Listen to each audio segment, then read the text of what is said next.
ठिकाणी आपल्या मावसरी खुर्द पंचायत समिती गटाचे पंचायत समितीचे सदस्य आणि माजी उपसभापती संतोषराव भोर यांच्या माध्यमातून या ठिकाणी संतोष शेठ पोकरकर माडीवाले आणि भाऊसाहेब हनुमंत पोकरकर माडीवाले यांना विनंती या ठिकाणी यायचं आहे। पंचायत समितीच्या माध्यमातून संतोषराव भोर यांनी या ठिकाणी 3 लाख रुपयाचा निधी उपलब्ध करून हे जे शेणचं काम आहे हे आणि मोठ्याचं काम त्या ठिकाणी करून दिलेलं आहे। याही बोर्डाचं अनावरण मान्यवरांच्या शुभ हस्ते होत आहे। तसेच ग्रेनाइटचं संपूर्ण ग्रेनाइटचं काम कैलासवासी सुभेदार जयराज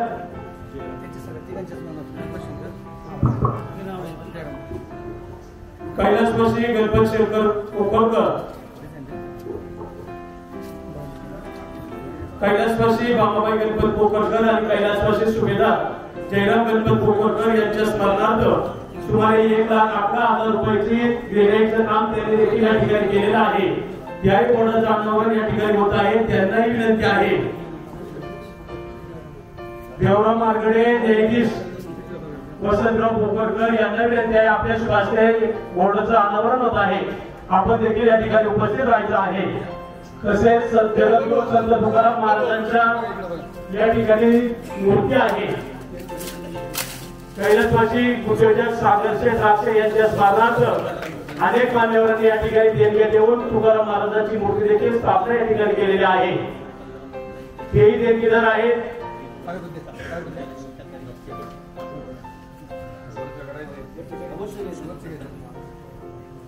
कैलासवासी सागरशेठ दत्तात्रय द्राक्षे उद्योजक मुंबई यांच्या स्मरणार्थ माननीय श्री रविकांत शेठ ओलवळे मामा उद्योजक, माननीय श्री सुरेश शेठ दुर्पदे उद्योजक, माननीय श्री अमर शेठ शेख उद्योजक, माननीय श्री डॉक्टर सीताराम पोकरकर उद्योजक, माननीय श्री सुरेश शंकर बांगर माजी यात्रा कमिटीचे अध्यक्ष, निलेश उल्हास बांगर उद्योजक आणि माजी जिल्हा परिषद सदस्य माननीय श्री मधेश शेठ पोकरकर या मान्यवरांनी या ठिकाणी देणगी देऊन जगद्गुरु संत तुकाराम महाराजांच्या मूर्ती देखील स्थापना केलेली आहे। त्याही बोर्डच्या या ठिकाणी मान्यवरांच्या शुभ हस्ते अनावरण होत आहे। निवृत्त कृषी बँकेच्या या ठिकाणी यांना विनंती आपण या ठिकाणी यायचे आणि माननीय श्री अशोकराव बांगर साहेब, माननीय श्री वसंतराव पोकरकर यांना विनंती आपण या ठिकाणी यायचं आहे।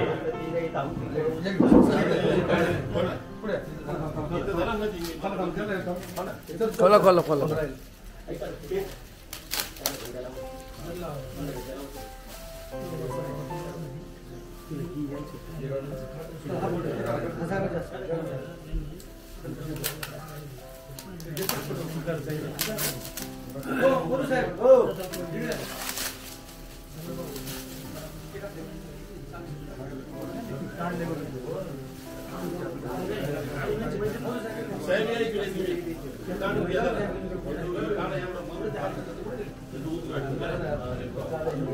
या ठिकाणी पोलीस दस्तीला जायचं आहे।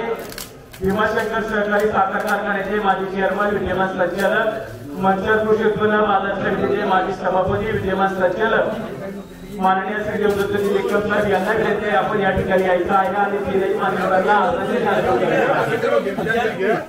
इकडे बघ, इकडे इकडे इकडे इकडे इकडे इकडे हा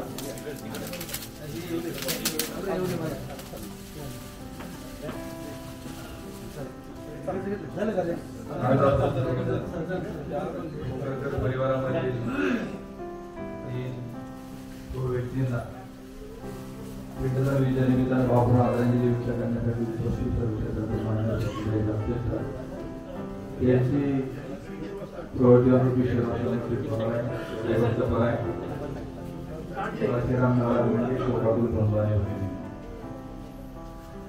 स्वर्गीय किसनराव कुशलराव पोकरकर जवळपास वयाच्या 90 दरम्यानचा आयुष्य त्यांना त्या ठिकाणी लावलं।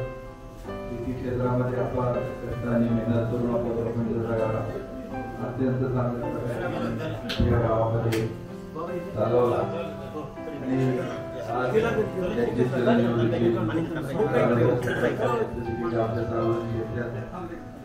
संस्था असेल, पतसंस्था असेल चांगल्या प्रकारचे योगदान त्यांचं राहिलं।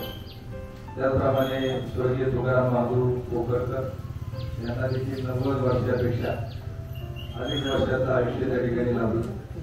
शेती क्षेत्रामध्ये त्यांचं देखील खूप मोठं योगदान राहिलं। विशेष करून की आज यांत्रिकीकरण आधुनिकीकरण जरी झाले असेल तर त्या कालखंडामध्ये बैलावर आधारित असणारी शेती आणि शेतीबरोबर बैलगाड्याचा छंद जोपासण्याचं काम आपण सर्व मंडळी करायचो आणि त्यामध्ये त्यांनी केलेला बैलाचा व्यापार हा राज्याच्या कानाकोपऱ्यामध्ये जाऊन पोहोचला। त्यांच्या पश्चात त्यांच्या सौभाग्यवती 3 चिरंजीव भास्करराव, अशोकराव, दिनकरराव, नाथवंड असा विशाल मोठा सगळा परिवार आहे। त्याचप्रमाणे तिसरं व्यक्तिमत्व स्वर्गीय जयराम गणपत फुकरकर यांचं जरा अकाली जाणं झालं। वयाच्या 65-66 वर्षी झालेलं जाणं हा एक मोठा दुःखाचा प्रसंग या परिवारामध्ये आहे। या कुटुंबाशी देखील लहानपणापासून गणपत शंकर फुकरकर या कुटुंबाच्या आमच्या असणारे जवळचे नातेसंबंध तेव्हापासून येणं जाणं राहिलं। आज त्यांच्याही पश्चात असणाऱ्या त्यांच्या सौभाग्यवत्या सारखा एक कर्तव्य इंजिनियर म्हणून त्याचं देखील कार्य आपल्या सर्वांना माहिती करून काढण्या असा सगळा विचार मोठा परिवार। या तीनही व्यक्तींच्या जाण्याने परिवाराला जे दुःख झालं ते सहन करण्याची शक्ती परमेश्वराने त्यांना देऊ।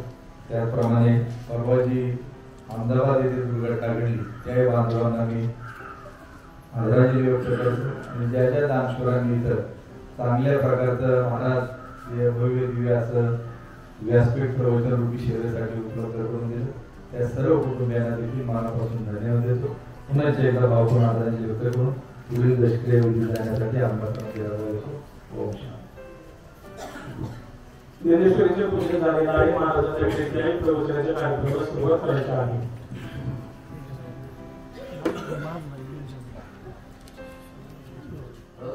हरे राम राम राम हरे कृष्ण हरे राम राम हरे हरे कृष्ण कृष्ण हरे हरे। तोडले पण होतोय ना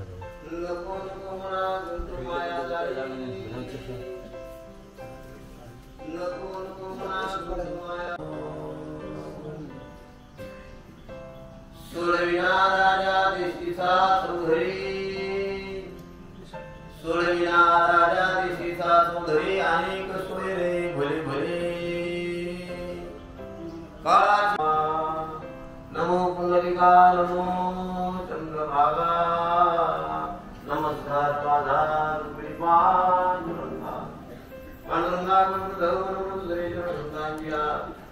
त्यांच्या कृपाने सुरेदा विस्तार बाबाजी सद्गुरु दास तुगा नमो सद्गुरु कृपया ज्ञान दीपा नमो सद्गुरु सचिदानंद रूपा नमो सद्गुरु भक्त कल्याण मूर्ती नमो सद्गुरु भास्कराय पूर्ण कीर्ती नको नको म्हणा गुंतू माया लावी काळाला जवळी ग्रासावया काळाची उडी पडील बाजूवा स्वतःच्या मनाला आत्मोपदेश करणारा गुणांचा भोग आहे। या गुणाच्या मध्ये का ते म्हणले काळाची उडी पडेल बा जेव्हा सोडविना तेव्हा मायबाप त्यावेळेला या मायाजाळात कोणीच कामाला येत नाही। सोडविना राजा देशीचा तो घरी अनेक दिवशी काळाची उडी येते त्या दिवशी मात्र कोणीही कामाला येणार नाही। अंतकाळीचाच महिना तुका म्हणे दुसरं कोणीच नाही म्हणून जन्माला आनंद माणसाला परमार्थ करावा इतका गोड उपदेश तुकोबाराय मनाला करताय। नाकी सुभावी दुर्शाने सोनासाठी सर्वांनी साहित्य गोष्टीसाठी आणि तुम्हाला 5 वर्ष झाले असते मायावर पसंत तसं पाहिलं दुःखाचं आहे। पण आले देवाची मनात देव कोणाचं झाले ना हे मुक्तीप्रमाणे प्रत्येकाला एक दिवशी जायचं आहे।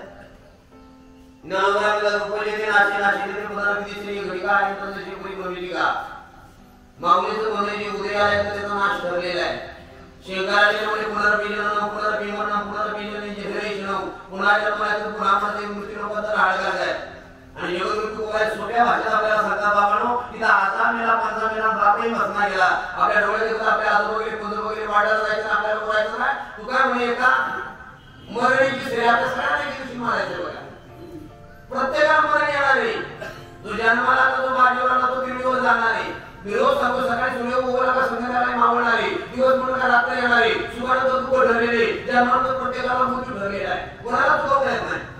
आता या मृत्यूला बाया सामोरं लागला तुमचं आमचं काय इथं राजा आपला सरकारीला सिद्धांना सरकारीला परिस्थिती सरकारीला इथं बाळा मिळून सरकारीला अंडळ गेला जामून गेला अक्कल गेला तुम्ही गेला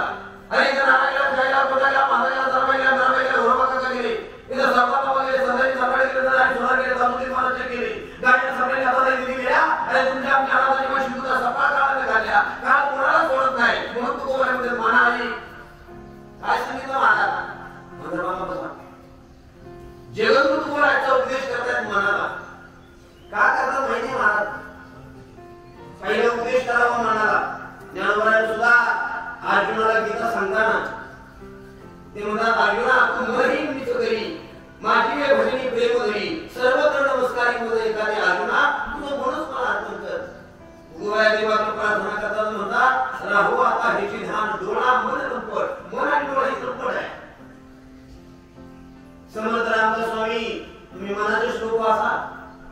प्रत्येक ठिकाणी आपल्या मनाला उपदेश करतात. हे मना सजना तू भक्ती पण दे चित्रावी देनेस ती हरी पावी ते स्वभावी. तुला जर परमार्थ करायचा असेल तर त्या परमार्थाच्या वाटेनं मला तू गेलं पाहिजे. हरी हरी म्हणा. तुकोबाई सुद्धा समुदाय गुणोनी पुढे वासना स्थानी वेगी बळे लागला काळ हा पाठी लागे. बघा या काळाच्या सामान्य जीवन जागा बरेच लोक म्हणतात माणूस येताना मोकळा जाताना मोकळा जातो. मरण कुणाला चुकलं नाही. मरण डोळ्यासमोर ठेवून ठेवून टाका म्हणून मनाला पुढे संचित राहील वैदिक कामाने मागण्या त्या दिवशी काय न्यायला येतो तुमच्याकडे किती पाहिजे. काळात इतका चांगला कोण आहे. तो चांगला वागला म्हणून आयुष्य वाढवत नाही आणि वाईट वागता म्हणून लवकर बी येत नाही. बरं का हा गुण त्याचा चांगलाच आहे. उलट मी म्हणतो चांगलं वागणारा लवकर घेतो. चांगलं वागणारा लवकर जातात माणसं. चांगलं वागू नका सांगायला आलो मी तुम्हाला उदाहरण देईन. मी चांगलं वागणारा लवकरच घेतो. तुम्हाला संत श्रेष्ठ ज्ञानोबा वय समाधीला बसले वय 22 मध्ये दादा जगद्गुरु तुकोबाराच्या गाठ झालीला ऐका ना. मागाकडून त्यांचं वय वर्ष 42 वय कुठलं म्हणून मला सांगायचे आणि महाराष्ट्र घडवला. ते छत्रपती शिवाजी महाराज वय वर्ष 51. या 132 लढाया गेल्या. तो धर्मवीर संभाजीराजे वय वर्ष 32. स्वामी विवेकानंद वय वर्ष 36. राजा सिकंदर वय वर्ष 32. मला सांगा चांगली माणसं जास्त आयुष्य होतच नाही. बरं का. आणि आयुष्य किती जागला याच्याकडे कधीच लक्ष द्यायचं नाही. या तिन्ही व्यक्तीमध्ये सुवेदानंद आयुष्य कमी आहे. सेवा केली तरी का चांगलं वागणाऱ्या माणसाला आयुष्य कमी याचं कारण जो आवडे सर्वांना तुझी आवडे. फुलाच्या बागेत गेला तर चांगलं फुल माणूस आधी तोडतो. जंगलात गेला तर सरळ माणूस सरळला पण पहिलं तोडतो. तसा जगाच्या बाजारात जेव्हा चांगला माणूस पहिला देतो. म्हणून चांगलं वागू नका बरं का. मंडळी जगला किती याला किंमत नाही. कसा जगला आयुष्य किती मिळाले याच्यावर कधीच ठरलं नाही. शेवट जिंदगी लंबी नाही बरी होणी चाहिए. माणसाने लांबट जीवन जगण्यापेक्षा कमी जागावं पण कमी दिवसात माणसाने नाव करावं. गेले छत्रपती शिवाजी महाराज 51व्या वर्षी पण अजूनही राजाचं नाव मोठं येतं बा. छत्रपती शिवाजी महाराज मोठा समाजासाठी लग्न आहे. आधी लग्न कोणाने तर मग माझ्या रायवाचं अरे स्वतःच्या मुलाचं लग्न बाजूला ठेवून तो धरला. तो तानाजी माणूस तो बेदामात पर्यंत पावन केलं तरी आम्हाला तर कुठे तर तुझ्या असेपर्यंत तुम्ही विसरत नाही. माझा देश हा शेतकऱ्याचा देश आहे आणि माझा शेतकरी गरीब आहे. गरीब शेतकऱ्याला अंग बरोबर सरकत नाही. मी सुद्धा अंग बरोबर सर करणार नाही. जगाच्या कल्याणाची प्रश्न करणारी महात्मा गांधी वाचा त्याचं तुझ्या असेपर्यंत किती रुपये होणार. म्हणून किती जगला याला किंमत नाही. कसा जगला जिंदगी लंबी नाही बरी होणी चाहिए. लांबड जगण्यापेक्षा कधी दिवसात जगा असं. तुम्ही चांगले सुशिक्षित असाल ना. माझा आवाज येतो तुम्हाला बघा. चांगले शिकलेले असाल कधीतरी 4 वेळा लिहा. कधीतरी एखादी कविता लिहा. कधीतरी एखादा लेख लिहा. आणि जास्त तुम्ही मला सध्या एखादं पुस्तक लिहा. तुम्ही वाचून लोक जगतील. वा असे सुंदर विचार माणसाला असले पाहिजे. म्हणून ज्ञानोबाला लिहिलं ज्ञानेश्वरी. लोक वाचून जातात. तुकोबाने लिहिला गाथा लोक वाचून जातात. ज्यांना लिहिता वाचता येतं त्यांनी असं वागा त्यांनी असं वागा. आपल्या वागण्याचं पाहून कुठेतरी लिही बघा बरं का. नाही लिहिता वाचता आलं ना आपलं वागणं असलं पाहिजे. तिथे रस्त्याने चालून आपल्याला राखून झाला पाहिजे. दिसेल आपण एखाद्या ठिकाणी बसतो लोकांना वाटलं पाहिजे माणूस चांगला बाजू वळायला पाहिजे. आणि त्या दिवशी म्हणून नाही आपण जाणार ना ते कळाल्याबरोबर कोण फिरून आपण आले पाहिजे. हे सगळं नाही लोकांनी टाळे वाजून म्हणून नाही बरा गेला. तर ते माझं बोललं जीवन असं जागा. तुमचं ज्ञानोबाने लिहिलं तुकोबाने लिहिलं लोक वाचून टाकतात. तुम्हाला एक संत सांगतो संत गाडगे बाबा. संत गाडगे बाबांना लिहिता वाचायचं लिहिता वाचता आलं नाही गाडगे बाबांना. पण गाडगे बाबांना वागणं होतं बघा. आता ज्या गावाचा तिना दिवसभर गाव झाडायचा. संध्याकाळ झाली भूक लागली ना एक खापर होतं त्या खापरात उडी मागायचं. झोपायला लागले ना तेच खापर उशाला घ्यायचे आणि सकाळी प्रवास चालू झाला ऊन लागलं तर तेच खापर डोक्यावर ठेवायचे. वा एका हातात फुटकं खापर होतं एका हातात चालू होता. एवढा प्रपंच गाडगे बाबाचा. गेले गाडगे बाबा पण आजही गावागावात ग्राम स्वच्छता अभियान चालू आहे. पण मंडळी नाव मात्र गाडगे बाबाचं दिलं गेलंय हे त्याचं जाण आहे. माणसाला किती रुपये उडता आलं पाहिजे. येणं आपल्या हातात नाही जाणे आपल्या हातात नाही. पुढे जन्माला यायचं आपल्या हातात नाही आणि कधी जायचं ही सुद्धा गोष्ट आपल्या हातात नाही. इथं कुणी ठरवून आणणार आहे पुढे जन्म घ्यायचा आहे. परंतु कंटेनर भाग्य छत्रपती भाग्यानं आपण भरतखंडा जन्माला आलो. त्याच्यानंतर महाराष्ट्र जन्माला आलो. ज्ञानोबा कुशीत छत्रपती शिवरायांच्या महाराजांना आपला जन्म आहे. काय भाग्य आपलं. आणि एक सांगू साधू संतांच्या नंतर आपण जन्माला आलो हे दुसरं भाग्य. जर संतांच्या अगोदर आपला जन्म झाला असता आपल्याला देव धर्म कळाला नसता. आता बघा येणं आपल्या हातात नव्हतं पण भाग्यानं आपल्याला महाराजला जन्म मिळाला. आता जाणं आपल्या हातात आहे का? कोणाचं ठरलं का? आणि जायची इच्छा नसली तरी जावं लागतं. ज्ञानोबारायचं म्हणले मर हा शब्द माणसाला सहन होत नाही पण मरण येणार आहे. इथे या मर हा शब्द सुद्धा माणसाला सहन होत नाही पण मरण आल्याशिवाय राहत नाही. इथं बसलेल्या कोणाला वाटतंय मरा? वाटतं का? वाटतं का? टेन्शन मध्ये झाले मर म्हणलं. मर शब्द नाही सहन होत. मारण्याची कोणाची इच्छा नाही पण मारावं लागतं. बरं काय झालं तुम्हाला दृष्टांत सांगतो. आमच्या इकडची एक आजी सरपणाला गेली. सरपण करतं का तुम्हाला? जंगलात गेली ती मुळी आणायला. बघा याची मुळी आणायला जंगलात गेली. दिवसभर तिनं मुळीवर सरपण काढलं. उन्हाळ्याचे दिवस होते. उन्हानं ताण अंग तापलं तिला लागली ताण. तशी ताण लागलं राजी मुली पाणी बघावं. पाणी शोधायला गेली. पाणीच मिळालं. पाणी मिळालं व्हायचं आजी म्हणली बाई आई शिवाय झालं तरी काम चुका याच्यापेक्षा मी लिहिलं बरं. कोण म्हणलं? हा तुम्हाला नाही ना वाटत? तुम्हाला काय वाटलं आता? आई बापानं सासू सासऱ्याने चांगलं करून ठेवले. ज्यांनी कष्टानं प्रपंच केला त्याला इशारा कधीतरी वाटत मग मी लिहिले बरं. प्रपंच रडवतो सगळ्याला. त्या आजीला वाटलं जाऊ द्या आई शिवाय झाले काम चुकाना म्हणले पाणी मिळाला वायताला जीव म्हणले मी लिहिले बरं. येवा असा पूर्ण यम चालला होता कंदावा. या यमाने तिचं गाणं ऐकलं म्हणलं तिला मारायची इच्छा झाली. उतरला नाही यम खाली. आता आजीला किती आनंद झाला पाहिजे. आजी का बरं आजीने यम पाहिला. यम म्हणायचं आजी उरक न्यायला आलोय. आजी म्हणली बाबा यायचं नाही. मग तुम्हाला बोलावलं कायला? ती म्हणली ह्या काय उचलू लागाय पोलीस नको म्हणली. आता जायचं ना अरे मरायचं मग इच्छा नाही मरायची. अजून सांगू तुम्हाला काय झालं. एकदा साधे नव्हतं कीर्तन झालं. मी सांगतो घरी जाता जाता रस्त्यात एक आजी मला भेटली. तिच्या हातात कंदील होता. त्या आजीला म्हणलं आई तुला भीती नाही वाटत का? बिबट्या सुटला रात्री 11 वाजता पुरस्कार झाली. ती म्हणली महाराज काय घाबरायचे मारायला चालली. म्हणलं का काय वाटतं तुला मारावं? त्या आजीला लय उत्तर गोड दिलं.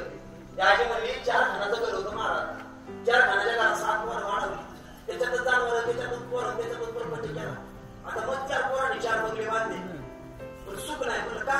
म्हणजे माझी कुणी ऐकत नाही. मला कुठलं तर बघा तुमच्याकडे बांधला असू द्या तुमच्या आई बापाच्या विरुद्ध पोरांना वागू द्या. आई बाप कोणतरी रडतात तुम्हाला माहिती नाही. हा माझं वाक्य आयुष्यभर काळात करून घ्यावा. ते कष्ट केले आपल्या आई बापानं. त्यांच्या विरोधात वागून कसं वागू नका. एक सांगू तुम्हाला ज्या वेळेला ज्या घराचा प्रपंच कष्टाने केलेला प्रपंच सारखी पुढे गोविंदानं मोकळा सारख्या घरात राहतात ना त्यांच्या आई बाप शंभरी मार करतात. मी सांगेन ज्या घरात आई म्हणजे महाराज माझं घरात कोणी ऐकत नाही. माझं काही चालत नाही. मला जगायची इच्छा नाही.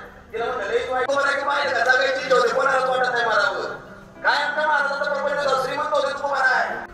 आज श्रीपुरी नातेवाईक या करुसकर परिवारात 2 तरुण पोरांचा ऍक्सिडेंट आहे.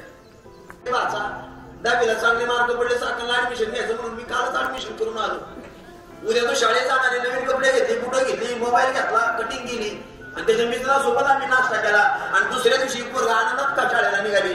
मला म्हणून स्कूटी गाडीवर पोरं साधली होती. कॉन्क्रिटीकरणाचे रस्ते आले ते बघ साहेब. आणि कॉन्क्रिटीकरणामुळं रस्त्याला उतार राहिला नाही. डांबरीला उतार आहे.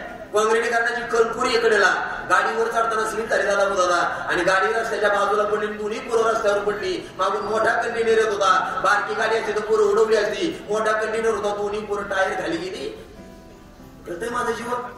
माणसाचं जीवन असंच आहे. असंच आहे. क्षणात होत्याचं नव्हतं बा. फक्त आपला विश्वास नाही. 400 वर्षापूर्वी तुकोबा नामंगलीला क्षणभंगूर नाही भरोसा. तर लोकांचा त्याच्यावर भरोसाच नव्हता. नारा महाराजांनी अभंगलीला जडी बुडबुडी देखता क्षण न लागत दिसेनाचे. पाण्यावरचा बुडबुड आहे. किती वेळ थांबवायचा आपल्या हातात नाही. तसं यादी आता कुणीचा जीवात कवर थांबवायचा अजिबात आपल्या हातात नाही. ज्ञानोबाने म्हणली काळा नाळाची तोंडी घातली लोणी याची उंडी माशी बाकबाकडी दवयच रे. माशीला पंख हलवायला वेळ लागत नाही. तेवढा सुद्धा वेळ कुणीचा जीवात जायला लागत नाही. विमानात घडलेली दुर्घटना तुम्ही वाचा. अहमदाबाद घडलेली दुर्घटना. महाराज ती दुर्घटना घडल्यावर मी तर चिंतनच झालो. मी बऱ्याच कीर्तनातून माझी इच्छा प्रगट केली होती बरं का. बांगर महाराज मी जीटॉकीला कीर्तन केलं मागच्या आठवड्यात तुम्ही पाहिले. मला अनेक वेळा बोलत होते मी जात नव्हतो पण लोक म्हणायचे तुम्ही टीव्हीवर का नाही म्हणून एकदा गेलो लोकांसाठी. मी एकदा इच्छा प्रगट केली होती मोठ्या कीर्तनात. काय म्हणलं मला एकदा विमानातून जाऊन कीर्तन करायचे. बऱ्याच लोकांनी केले. बीड उस्मानाबाद सगळ्या लोकांनी केलं. म्हणलं आपल्या सुद्धा एकदा महाराजांचा खेळ तालुक्याचा विमानातून गेला परदेशात. मला विमानातून जायचे मग कीर्तन करायची ही माझी इच्छा होती. पण कालच्या दहाव्या सांगितलं ना आजही सांगतो आता मला अजिबात विमानातून जायचं नाही. नको ना काय केले त्याने. म्हणजे मला बी काय जगायची इच्छा इथे यायचं आपल्याला थांबवता नाही थोड्याला कधी येईल माहिती नाही. अरे विमानातली जाती याच्यात मला नवल नाही वाटलं. पण मला सांगा काय चूक आहे रे. MBBS असणारे डॉक्टरकीच्या पोस्टला पोरं बसलेला आहे ती व सिगरात. अरे जेवायला बसले कोरोना अचानक विमान आले माहिती त्यांना, मग घरात ऍक्सिडेंट होऊ शकतो ना. केवढा आश्चर्य. म्हणून कुठल्या क्षणाला आपल्याला जायचंय माहिती नाही. येणंही आपल्या हातात नाही बघा, जाणंही आपल्या हातात नाही. पण मिळालेला काळ कसा जगायचा आपल्या हातात. इथे आता मिळालेला काळ कसा जगायचा आपल्या हातात आहे. पानमार्थ करायचा का देशाची सेवा करायची का आई वडिलांची सेवा करायची, चांगलं वागायचं का वाईट वागायचं, पूजा करायची का नाही, लावायचं का नाही, गळ्यात माळ घालायची का नाही, वाईला जायचं नाही, सगळे आपल्या हातात आहे. केले कर्म झाली त्याची भोग आली. जसं तुम्ही कर्म करणार तसा शेवट ठरला. या तीनही व्यक्तीनं चांगलं काम केले. भोकरकर दादा दिले एक परिवारातले दादा शेतकरी होते, दुसरे दादा बैलाशिवाय व्यापारी होते, शेतकऱ्यासाठी बैल लागतो, आणि तिसरे सुभेदार होते. देश सेवा, जी माणसं देव देश आणि धर्मासाठी जातात ती सार्थकी लागतात. गेले दिगंबर ईश्वर विभूती राहिल्या त्या कीर्तीच्या कामाची. तुम्ही कधीतरी समाजासाठी जागा, स्वतःसाठी जगला का 13वा झाला का लोक विसरून जातात. समाजासाठी जागा, कीर्ती रूपाने होतात. 450 वर्ष झाली छत्रपती शिवाजी राजाला, आज नाव मोठा झाला का शब्द पोटातून बाहेर पडतो. बरं का महिला मंडळ. म्हणून देव देश धर्मासाठी जगणारी माणसं कीर्ती रूपाने होतात. जी स्वतःसाठी जगतात ती गेले 13वा झाला का लोक विसरून जातात. ही माणसं समाजासाठी जगली. म्हणून हा समाज मला पोचपावती देतोय. माणूस कसा होता मला सांगायची गरज नाही. स्मशानात आलं का कळतं. स्मशानात पोचपावती देणारा समाज आहे. पैशानं लोक नाही जमवता येत. हे केलेले परोपकार, हा दिलेले नाते संबंध आणि हे सगळं टिकवण्याचं काम या दादांनी केले. जायचंय सगळ्याला, कुणीच उरायला आलं नाही. बाल्याबाल्याला जावं लागलं. आपलं काय, सगळ्याला मरण्याच्या दिवशी येणारे काळ न्यायला ना, तेव्हा मात्र कोणाचं चालत नाही. आता पुढे येऊ. महाराज म्हणजे नको नको मना गुंतू माया जाळी. तू या माया जाळात गुंतू नको का. काळ येतो ना काळ, त्यावेळेला माया जाळात तर कुणीच कामाला येत नाही. ते म्हणजे सोडवी ना तेव्हा माय बाप माया म्हणलं ज्याशी काळ नाही आला तर त्या दिवशी आई बाप तरी आपल्याला सोडत देत जाऊ. आमच्यातला आपल्याला आपली घटना सांगून महाराज 12वी परीक्षा दिलेली पोरगी आंबोली गावात उत्तर पोलीस आहे आपल्याला खेडगाव. त्याच्यामुळे आडगाव गाव आहे. आडगाव 17 वर्षाची तरुण मुलगी महाराज. 12वीचा पेपर झाला होता. 8 मेला पाऊस चालू झाला. सगळ्यांना माहिती कलिंगा खरी सुरुवात आहे. जो जूनला पूर्व हातात होतो मे महिन्यात पडायला लागला. बरोबर आहे का. 7-8 जूनच्या पुढे पाऊस पडायचा. आमचा 8 मेला पाऊस चालू झाला. त्या पावसात पहिली घटना घडली आमच्या खेड तालुक्यात. आमच्या पायचा एक माणूस मुंबईला डबेवर कामाला होता. डबेवर महाराज दिवस डबे वाटले, संध्याकाळी बायको वाट पाठी म्हणून काय नाही करावं. काय दादा रिक्षा येत होता. दिवलेवर पाऊस चालू झाला. बारा सुसाट सुटला. रस्त्यावर झालं उडून रिक्षा उडून रिक्षा चालू झालं. वय वर्ष 42. काय करायचं. अजूनही घटना सांगतो. त्या आडगावमध्ये घडलेली घटना. 17 वर्षाची तरुण मुलगी. 12वीचा पेपर झाला होता. बाप पाऊस पडला म्हणून बाप शेतात कामाला गेला. आपला बाप शेतात गेलाय. आपल्याला आपल्या झाडावर आहे, त्या झाडावर वगैरे टाकणं आपलं काम आहे. म्हणून मुलगी सकाळी उठून वळे गेली. वळे करता तुम्हाला आता पाऊस येतो म्हणून शेतकऱ्यांना वळायला आपल्या काय त्या पूर्वीचं दुर्दैवानी मारायला जाऊन साप बसला होता. आई 2 पेट्या पूर्वीनं वाढल्या. 3ऱ्या पेटीला हात घातला सर्व करून झाला. आई रडत होती. आई सोडून आई रडत तिला रस्त्यावर घेऊन आली. गाडी मिळत नव्हती. हात त्याचा सर गाडी मिळाली. पायटा हजर झालं. पायटा सरकारी दवाखान्यात पण लसून नव्हती. तिथून पूर्वी साठवली झाली. खेळ तालुक्याचं ठिकाण दुर्दैव साठवली सुद्धा सर्व लस मिळाली नाही. मुलीला आपणच मध्ये घातलं. वाशिमला पाठवलं. भोसरी जाताना मुलीचा मृत्यू झाला. ज्याचं गेलं त्याला विचार काय दुःख आहे. म्हणून काय नाही कोणाचं चालत नाही. त्याला दयाच नाही हो. आणि त्याला दया असते. विमानात बसलेले 5 व्यक्ती बघायला घरात 2 आई बाबा 3 लहानची मुली 2 जुळी मुले वाटतं त्याच्यात. मला वाटतं आपल्यासारख्या तू घडलं तर कळत काहीतरी पावलं. लहानची मुलीने काय केलं मी दिसेल. क्षणात होत्या तर नव्हतं. 30 सेकंदात झाला मंडळी. म्हणून जीवन इतकं क्षण आहे. सावधान त्याने जीवन जगा. कोण दिवस येईल काय नाही द्यायचा होता. मिळालेला काळ चांगला लागा. तो देश सेवेत घालवा, परमार्थात व्हावा, धर्मासाठी घालवा, परोपकारासाठी घालवा, आई वडिलांच्या सेवेत घालवा. त्यांचा काळ सार्थक केला त्यांनी. दहिला विठ्ठल त्यांचा काळ सार्थक केला आहे. त्याच्यानंतर पाशाला होतो. काय नाही तिथं काय आई बाप सोडत नाही. जाऊया तुम्हाला एक उदाहरण देतो. उदाहरण आई सोडत नाही म्हणत होता नाही सोडत. तुम्ही भागवत बसले नाही. भगवान कृष्ण परमात्मा लहान होते. कृष्ण लहान होता आणि ज्यावेळेला सौम्यासोबत खेळत होता. पेंड्या पापड्या कोंबड्या शेंगाच्या सुधाऱ्या मधुमुखले सगळे कोपरा घ्यायचा आणि गाडी राखताना तो खेळ खेळायचा. बघा त्यानं चिवडू फळीचा खेळ खेळला. एकदा चिवडू उडाला. काळबाच्या झाडावर लागला. देव काढायला गेला. चिवडू पाण्यात पडला. हे मुलीच्या डोळ्यात आता पडला नाही ते सगळं चढून जाणारा देव आहे तो महाराज. तो चेंडू पडल्यानंतर भगवंतानं उडी टाकली त्या कृष्णाने पाण्यात. सगळे गोपाळ झाले पळत आले. यशोदा मैया आपला कृष्ण माया पावला पावली. आई माग सगळी मागे महाराज जमिनीवर आग टाकलं पण पाणी येत नाही. देवाची आई बरोबर येत नाही. आपली येईल का. काळ नाही आलाय तो त्यांनी आई बाप कामाला येत नाही. सुनामीला बंधू पाट्याची बहीण तुमची बहीणही कामाला येणार नाही. भाऊ कामाला येणार नाही. जवळी झाली धंदा जवळ बहीण कोणी राहणार.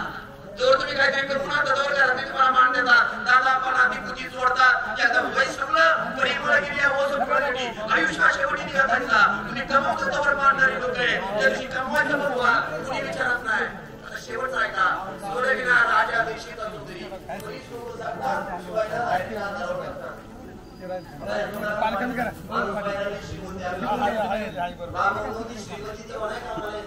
महाराज मुले मित्र केला महाबळी कामाने अंतकाळी तुमचा मित्रच व्हायला सांगत नाही मोठा सांगतो ज्यावेळेला कर्ण पडला बघा ज्यावेळेला कर्ण पडला म्हणजे कर्ण आणि कर्ण पडल्यावर दुर्योधनाला रडताना ते कृष्णाने पाहिलं पाहिजे कधीच रडत नव्हतं दुर्योधन देवाला आश्चर्य वाटलं रडत सारं ते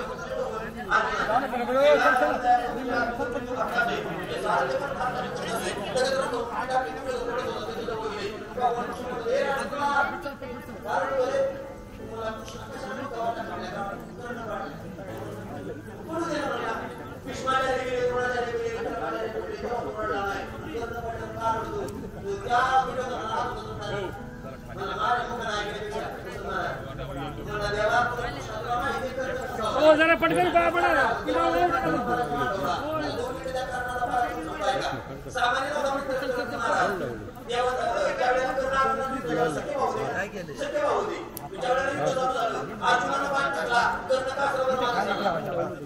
ते हात लागला असेल माझा नंतर मग असं जरा करतो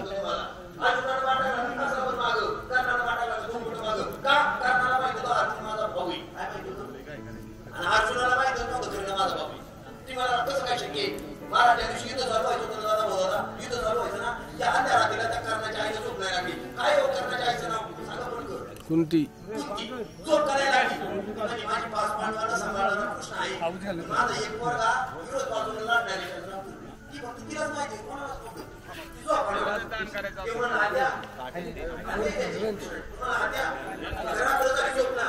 बाबा कसं युद्ध चालू आहे मी ना पांडवांना सांभाळायला देव म्हणायचा कृष्ण अरे तू पाच पांडवांना सांभाळशील कृष्णा माझा अजून एक पोरग आहे आणि तू त्याच्या बाजूने कोण कर्ण कुंती सांगती कृष्णा कर्ण हा पांडव आहे सावा आणि मग कर्ण कृष्णाला कळालं इथं पोरग आहे कर्ण तुम्हाला नाही असं करणार तुझा अंड कर्णाला आपल्या दोघी होती बघा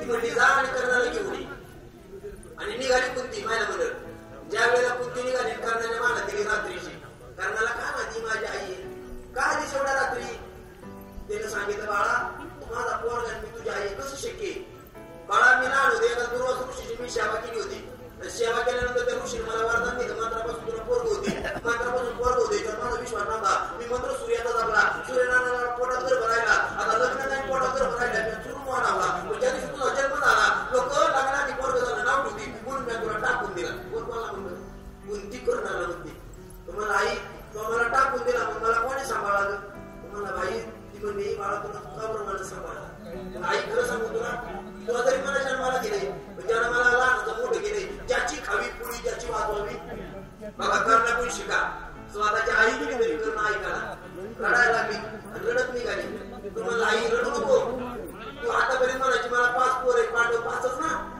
5 शाबुद्रा नाही त्याच्या एखादा जायची तुम्ही जाई गोष्टी दिलं रडत आली कुंती रडत आल्यावर कृष्णाच्या नावानं हात्या हाता करडती ते म्हणली बाळा मी त्याला समजून सांगितलं पण तो आपल्या बाजूला येत नाही स्वतः भगवान कृष्ण निघाले ऐका मंडळी कृष्णाला सुद्धा भीती होती कर्णाची म्हणजे कर्ण कसा होता स्वतः देव आणि देव हात जोडून सांगत होते भगवान कृष्ण परमात्मा कर्णा तू पांडवांचा सखा भाऊ आहे तो आमच्या बाजूने मंडळी देव हात जोडून विनंती करत होता तरी कर्ण ऐकत नव्हता ती कर्णाकडे निष्ठा होती मला ज्याचं खरे त्याच्या बाजूने जागणार देवाला आई आली तरी फुटला नाही देव गेला तरी फुटला नाही तुम्ही या रात्री फुटलीत बरीच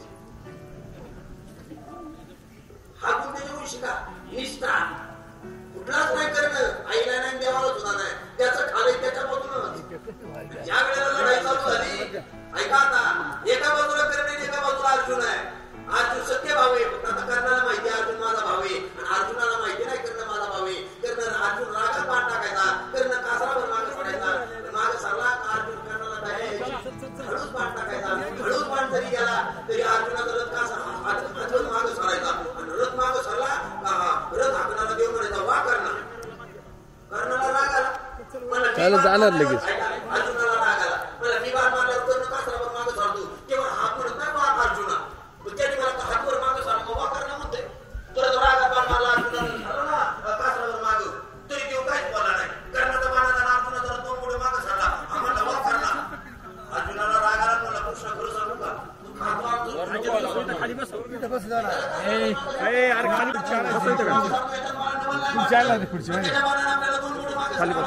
काय लहान पोरांनो काय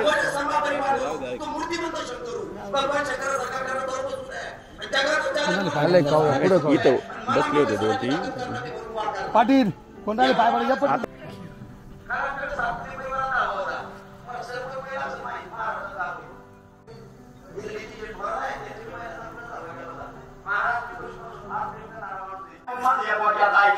आणि मला गिरदार गेले आणि कोटी म्हणले आम्ही गिरदार घेतो सैनिक करी यांनी त्याच्या गळ्यात माझ्या गळ्याला घातलाय बाबू म्हणून मला आशीर्वाद मोठ्याचा आहे मी काय बसवून शिबिरला मारत नाही पण तुला 4,500 व्याजापर्यंत त्रास केली म्हणून एखादा व्यक्ती कळत नाही उंची एवढ्या मोठा समाजात टाका लोकांना वेळ द्यायच्या वेळेस जर आम्हाला ठेवायचे मी बाकी विषय राहिलो पुन्हा लागले बघा तर मी सांगणारे बाप अगदी 5 मिनिटच घेणार जास्त वेळ नाही घेणार तुमचा आई सगळ्यांना सांगितलं आपण सांगत मला सांगा आई एवढं प्रेम काम करतो पण आईला कोण जेवढं मिठी मारतं जेवढं तिच्याकडे घालतं फिरतं तेवढं बापाच्या जवळ जातं का बाप मातूर आहे आमचा लोकांना बाप नाही करायला आईसाठी म्हणले लग्नाचा बांधण्याच्या ठिकाणी गोडे काय दुधावली साहेब तुला घरात आपल्या सोडतो कळत सगळे शेत आईला मोकळे तो वापरून आणि मानायला कळत मला मान्य आई घराचा कळस एवढा बाप घराचा पाय आहे आणि मला खरं सांगा माझ्या भगवानाशिवाय कळस शाबू राहणार कशाला त्याला बाप नाही महत्वाचा आहे लाड सगळ्याला ऐकत नाही मोठ्या सगळ्याला बाप लागतो रस्त्याला ढेसला की म्हणून माहिती होते त्याला सगळं भेटले आता बाबा वाढतो म्हणून नाही मोठ्या सगळ्याला बाप लागतो रोजची शिदुरी ऐकते रोजचा डबा पण आईच्या शिदुरीची सोय बाप करीतो आईला जेवायची काळजी बापाला नोकरीची काळजी लागण्याची काळजी स्वतःची काळजी आता आई सगळं काळजी करत होतो बाप आणि त्याला कुणी रंगावला नाही आई नोकरी घेतो कडे डोक्यावर घेते मांडवर घेते पण आमचा बाप घेतो डोक्यावर खांद्यावर घेतो आई नोकरीला तर कडे तुम्ही का तिला वाटतं मला दिसत होते पोरण पाहू पण आमच्या बापाला वाटतं त्या कधीच पाहिलं नाही माझ्या पोरण पाहू हिच्या बाप करतो बाप हे पात्र लय मोठे शाळेतल्या पोराला इथं लहान पोरण आहे पण लहान पोराला तर शाळेतून निबंध लिहून आणायचं त्यांना पोरं उद्या निबंध लिहून आणा सगळी पोरं लिहितात म्हणून दादा सगळी पोरं लिहितात माझी आई सुरुवात तपास झाला मी एवढं लिहिला नाही बाप सर्व पोरं सगळ्यांना माझी आई सगळ्यांनाच आहे आमचे बाप नाही लिहिला पोरं पडतो म्हणजे सर बाप नाही मारितो म्हणजे आमच्या आईने सांगितलं आमच्या सोडले बाप मारी एवढं काम करण्याचं बाप मारी बारीकपणात पोराला वाटतं बाप मार काय याला काय माहिती नारळ कडली मला हात खाली गोळी आमचा बाप कोण हितासाठी पूज होतो पण एखाद्या पोराला थापून मारी तर उरली मिळवतोय त्याला माहितच नाही वर फाटसासारखा काटा आहे आणि आता गरले गोमटा आहे आमचा बाप आतून लय कोण नाही आई बाबाच्या पोराला म्हणजे शाळा मी म्हणून झालं का पडतो म्हणती ना तिला काय माहिती तुम्हाला जर घरोघर असेल ना बाप जवळ पोराचा तर म्हणजे महाराज सर्वांना आला दिवाळी आली जत्रा आली जाऊ लग्न कार्य आलं बाळाचा तो कपड्याचं वाटलं बाप आणि तू आई बापच आणि तू सगळ्यांना नवी कमी आले माझ्या कपड्याचा बाप पाहिला मी बरोबर बाबा सगळ्याला कपडे आणि तुला तो बाप मला माय मापायचे कपडे नव्हते खरं बोलत होता महाराज दुकान भरले होते त्याच्या घिण्यात पैसे होते कधीच तरी सांगत नाही आई सगळं खासता खातो कपडे करतो तो बाप आणि तरी आई तिच्यावर ओढून गेली तुम्हाला पडलं घरीला तुमच्याला आई बाप असा गाडी होतं का तुम्ही भाजीवाडी त्याच्या आई बाप घरी तरी घरीला आईचे कपड भरा बापाचे कपड भरा आईच्या साड्या माझा बापाची बदल माझा मग कळत पाण्याला दिला आईला सणावाराला आठवड्याला महिन्याला साडी लागते आमच्या बापाने काढली दिल्या आई पोराची डोक्यावर केस वाढीचं 200 रुपये काढतो बाळा कटी करून घे परत दुकानात गेलं कटी करून आणि बापाला बाजू बाप पडे बसून दाढी करत होता परत मला बाबा मला 200 रुपये दुकानात जाऊन काही काय दाढी करतो तो बाप मला दुकानात जाऊन दाढी केली 50 रुपये खर्च होतात आणि काही 4 रुपयाचा प्लेट आणून दाढी केली 8 रुपये कामायचा काट कसं करून पडतो तो बाप पोराच्या बाळाच्या पद्धतीने 1000 रुपयाचा पुढे घेतो पण शेतात काम करताना त्याची पद्धतीने सुतुडीने बांधून दिवस काढतो आमच्या बापानं तो त्याला दाढी दिली आहे खरे कुठं पोराला पडले बापाने उराडचा मात्र मानली आई त्याच्या पडल्यावर ती पूर्ण मागली बाळ्या तापल्या आई रडत होती बाळाला वाटलं माझ्या आईला प्रेम करते मला बापाने बोलावला त्याला काय माहिती बाप काय करीत होता तुला रात्री ऍडमिट केलाय डॉक्टरने 10,000 मेडिकल दिलं तुझा बाप वगैरे मेडिकलला गेला हाताने मेडिकलला उठायला औषध देत नाही त्या बापाच्या अवस्था बघ हात करून म्हणत होता साहेब पण तुला काही शेवट घेऊन सांगतो जाताना सगळ्या मी चुकता करीन पण तुम्ही औषध उतार देता का हे उतार बाहेर मागणं आमचा बाप करतो म्हणून बाप लय महत्वाचा आहे मला अजून एक वाक्य सांगेल माझ्या म्हणून तुमच्यासाठी तर लईच महत्वाचं आहे वरावर प्रेम करतोय त्यांना बोल नाही ज्याला आहे त्याला नाही कळणार ज्याला नाही त्याला विचारा ज्याला हात नाही त्याला हाताची किंमत विचारायची ज्याला पाय नाही त्याला पायाची किंमत विचारायची आणि ज्याला तुम्ही बाप नाही त्याच्या जवळ बसून बापाची किंमत विचारायची रडतो माणूस डोंगरात गेलेला आता गाड गेलेला सूर्य परत पाहिला मी तो पण एकदा आपला बाप मातेला झाला का नाही मिळत किती पैशाने घर बांधता येतं, जमीन घेता येते, गाडी मुली घेता येते, बाप नाही घेता येत. ज्याचा घ्यायचा विचार माझ्याकडे तुमच्यासाठी लय महत्वाचा. तुमचा बाप असला, तुमची आई असली, दिवाळी आली का शाळा घरी तुम्ही तरी मुलाला येणार आहे ना. ज्या दिवशी बाप गेला 8 दिवस दिवाळी आली का वाटका डोळे लावा. कुणी आता मुलाला बोलला नाही. पुरीचा बाप गेला का मुलाला सांगला. पुरीचा बाप गेला का जत्रेचं आमंत्रण नाही. आणि पुरीचा बाप गेला का तिला महाराज सत्याला जायची इच्छा होत नाही. ज्यांना नाही त्याला विचारा. बाप असला तुम्ही जर महाराज नाही गेला ना तुम्ही सत्पूर येतो ताई. गावाच्या सगळ्या पुरी आल्या बाई, तू कधी येते? ती पोरगी मध्ये बाबा मला लेक आम्ही बाईक काढायला तरी येत बाप रे. वारेश्वर दिवाळी नाही करणार हा बाप आहे. ज्या दिवशी बाप गेला तो कोण सांभाळा. तुमच्या किती प्रेम केलं माझ्यानंतर. पोराचा प्रपंच केला पण पुरीवर किती हे पोरावर जास्त प्रेम करतो का पुरीवर बाप? खरंच पुरीवरच जास्त प्रेम करतो. महाराज गरिबी होती पूर्वीच्या बापाची म्हणा. गरिबी होती ना, गरिबीमुळं पोराच्या फाटका कपडा होता. त्यानं पुरीला नाही फाटका कपड्यात ठेवलं. त्याच्या दिवस पुरीला घेऊन आला, पोराला नाही. परत म्हणलं बाबा माझ्या अंगावर शर्ट फाटून गेला, मला नाही आला ताईला का आणलं.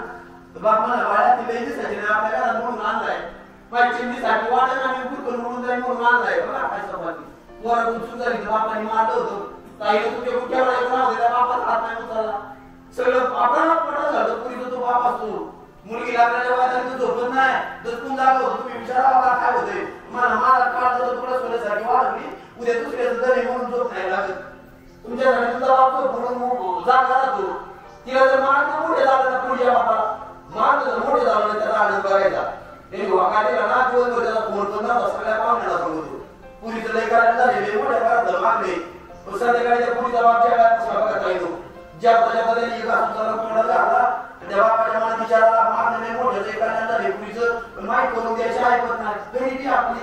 मला सगळ्याचं स्वागत आहे, पैशाचं नाही का पूर्वी म्हणाला असं नाही गेला. गरीबी त्याची अर्ध्या ताडा उठला होता. घरात म्हणे बाबा काय झाले तेव्हा बाबा पाठवला म्हणला पोडा दुखा म्हणा ताईनो तुमच्यासाठी फोटो करून बोलली गेला. पोडा बोलली गेली रातभर बाप रडला. उशी मिळली त्याची रातभर त्या बापाने विचार केला मला काळजाचा तुकडा द्यायचा विषयीचा तुकडा घेतली. पण माझ्या पुरीचं कल्याण करी मोठ्याची काय परिस्थिती आणि 2 दिवस होतं त्याच्या काय बसला गिरायक नाही लागलं. मग त्याची अवस्था बघायची पायाला मी निवांत सगळ्या नातेवाईकांचा जाऊन येतो आणि नातेवाईकांचं सोयना निघली. शेवटी पुरीचा बाप सावकाराच्या दारात जातो. सावकार हो सावकार 2 दिवस होतं आले बघा ना त्याने आज पाहिले 12% लावले तर तुमच्या बापाने विचार नाही केला. व्याजाचा पैसा आहे तरी पुरीला समाधान कार्यालयाला लग्न आहे ऐकत नाही त्याची. 5 बापांचं जेवण आहे. सगळ्या नातेवाईकांना निमंत्रण आहे. महाराजांचे आशीर्वाद आहे. तुमचा लग्न मंडळ भरू द्या. पुरीचा बाप 20 रुपयाला राहतो बघा तुम्ही. ही त्याच्या बाळाला वाकायचा म्हणलं बाबा आयुष्यात चुकला नाही वाकणार ना सगळ्यांच्या बाळा वाकतो. बाप डोळ्यात पाणी आणून म्हणतो महाराज आज सगळ्याचा आशीर्वाद घ्यायचा माझ्या पुरीला द्यायचा म्हणून वाकतो. काय काय तुमच्यावर प्रेम आहे. तुमच्या मम्मीला चालू झालं तो दिसत नाही. त्याला दम नाही निघत. पाय घाटी माती सरकती. बाजूला जाऊन रडत होता. पूर्वी सासरी झाली तिला बाप दिसला. आठवत होतो तो दिवस. ते पुरीला बाप दिसला तिने आवाज टाकला बाबा. अरे आवाज बाबाच्या कानावर गेला. वास्तू वरल्यावर काय पण त्याचा बाप पळत आला होता. तुमच्या गळ्यात पडून तो बाप रडला होता. तुमचा रडला तुम्हाला नाही हिमालयासारखा पाणी वाचला. पार्वत्या सगळं करून निघाल्या गळ्यात पडून रडला होता. जनता सगळं ही महात्मा आगीत पाय जाळला तरी म्हणा तर ते माझं नाही. हे शरीरामध्ये तिथे अवस्थाच नाही. ते सीतामाई साथी झाल्यावर गळ्यात पडून रडत होता. कानवा सगळा मुली वाचला. शकुंतला माझी कुठे दत्तक पुरीचं लग्न केला तू सुद्धा बाप रडला होता. माझ्या ताईला तुझा सगळ्यांचा बाप कळणार रडला. माझी एकच इच्छा आहे सगळं विधान जे घडीचे काम आता मित्रे सया शिणे शेले करून गेले. माझ्या बाप केवळ काशी देणे मुसाफिरीसाठी तुका म्हणे माझ्या बापे अवघी देवाची स्वरूपे. ज्याच्या आई बाप हयात आहेत ना त्यांना हात जोडून विनंती माझ्या मंडळ तुमचा बाप जर कधी आजारी पडला तुमच्या भावाचा कुणाला बाच्याचा कुणाला ताई आपला बाप ऍडमिट केलाय कारण त्याच ताईने म्हणायचं नाही मला एक काम आहे माझं वाटतं आयुष्यभर ध्यानात ठेवा. आजचं काम उद्या कराल. बाप करत नाही उद्या काय कराल. फोन आल्याबरोबर पळत सुटा. 8 दिवस झाला तुमचा बाप जेवणाला भरून उठला नव्हता. सारखं म्हणत होता माझ्या ताईला येऊ द्या माझ्या ताईला येऊ द्या. त्या ताईला जरा खाण्याच्या दारात जाऊन बघा. तो 8 दिवस जेवणाला उठला नाही. पुढला पहिला उठून बसला होता. मुलीचं प्रेम मिरची आपल्याला एक असला तो 2 महिने जातो आणि संधी मुलीला मिळाली नाही. बाप मरून गेला माहेराचा. मग कळतो पुढचा बाप म्हणून लय कष्ट केले. त्या 3 परिवारातील त्यांनी आपल्या लेकरांवर चांगले संस्कार केले. आपला सुंदर पद्धतीने प्रपंच केला. परोपकार केले. परमार्थ केला आणि पौर्णिमेला चांगल्या प्रकारचं आयुष्य दिलं. पण खऱ्या अर्थाने पिताश्री गेल्यानं त्याची पती बघा यांचा परिवार असेल आता एकाला असं सगळी सर्व वर्णन करता येतं. मी सुविधावर इतकं चांगलं बोललो असतो अनेक हुतात्म्यांची चरित्र माझ्या डोळ्यासमोर वाटत होता. ज्याने देशाची सेवा केली त्याच्या जीवनाचं सोनं होतं. ज्याने लेकरांना चांगले संस्कार केले त्याच्या आई वडिलांना तुम्हाला धन्यवाद देतात.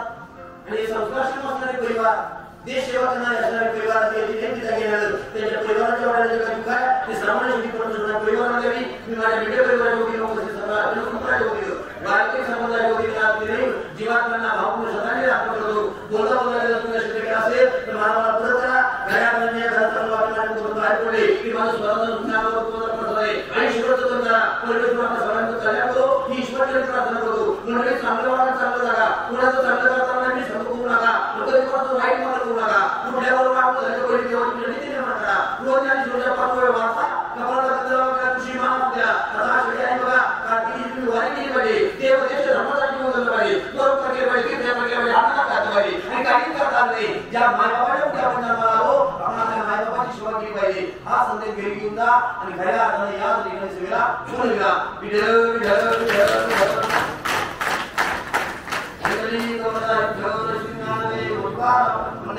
भगवान की गोविंद ज्ञानेश्वर महाराज जगद्गुरु तुकाराम महाराज की. आज या ठिकाणी कोकणकर यांच्या दसऱ्या विजय निमित्तानं वारकरी संप्रदायाचे भूषण हरिभक्त बाळासाहेब बाळासाहेब महाराज भिंडे यांनी या ठिकाणी सुंदर अशी प्रवचन रूपी सेवा संपन्न केलेली आहे. महाराजांच्या कोकणकर परिवाराच्या वतीने उपस्थित सर्वांच्या वतीने गुण व्यक्त करून महाराजांचा सन्मान अक्षराबीचे मालक माननीय श्री ज्योतिर्देश बांगर आणि पिंपळगाव वारकरी संप्रदायाचे भूषण हरिभक्त बाळासाहेब बाजीराव महाराज बांगर यांना विनंती आहे महाराजांचा सन्मान करण्यासाठी या ठिकाणी यायचं आहे. तत्पूर्वी या ठिकाणी तीनही व्यक्तिमत्वांना आदरांजली अर्पण करण्यासाठी मनसे कृषी उत्पन्न बाजार समितीचे सभापती निलेशस्वामी थोरात यांना पुढच्या दसऱ्याला जायचं आहे. त्यांना विनंती आपण आदरांजली अर्पण करण्यासाठी या ठिकाणी यायचं आहे.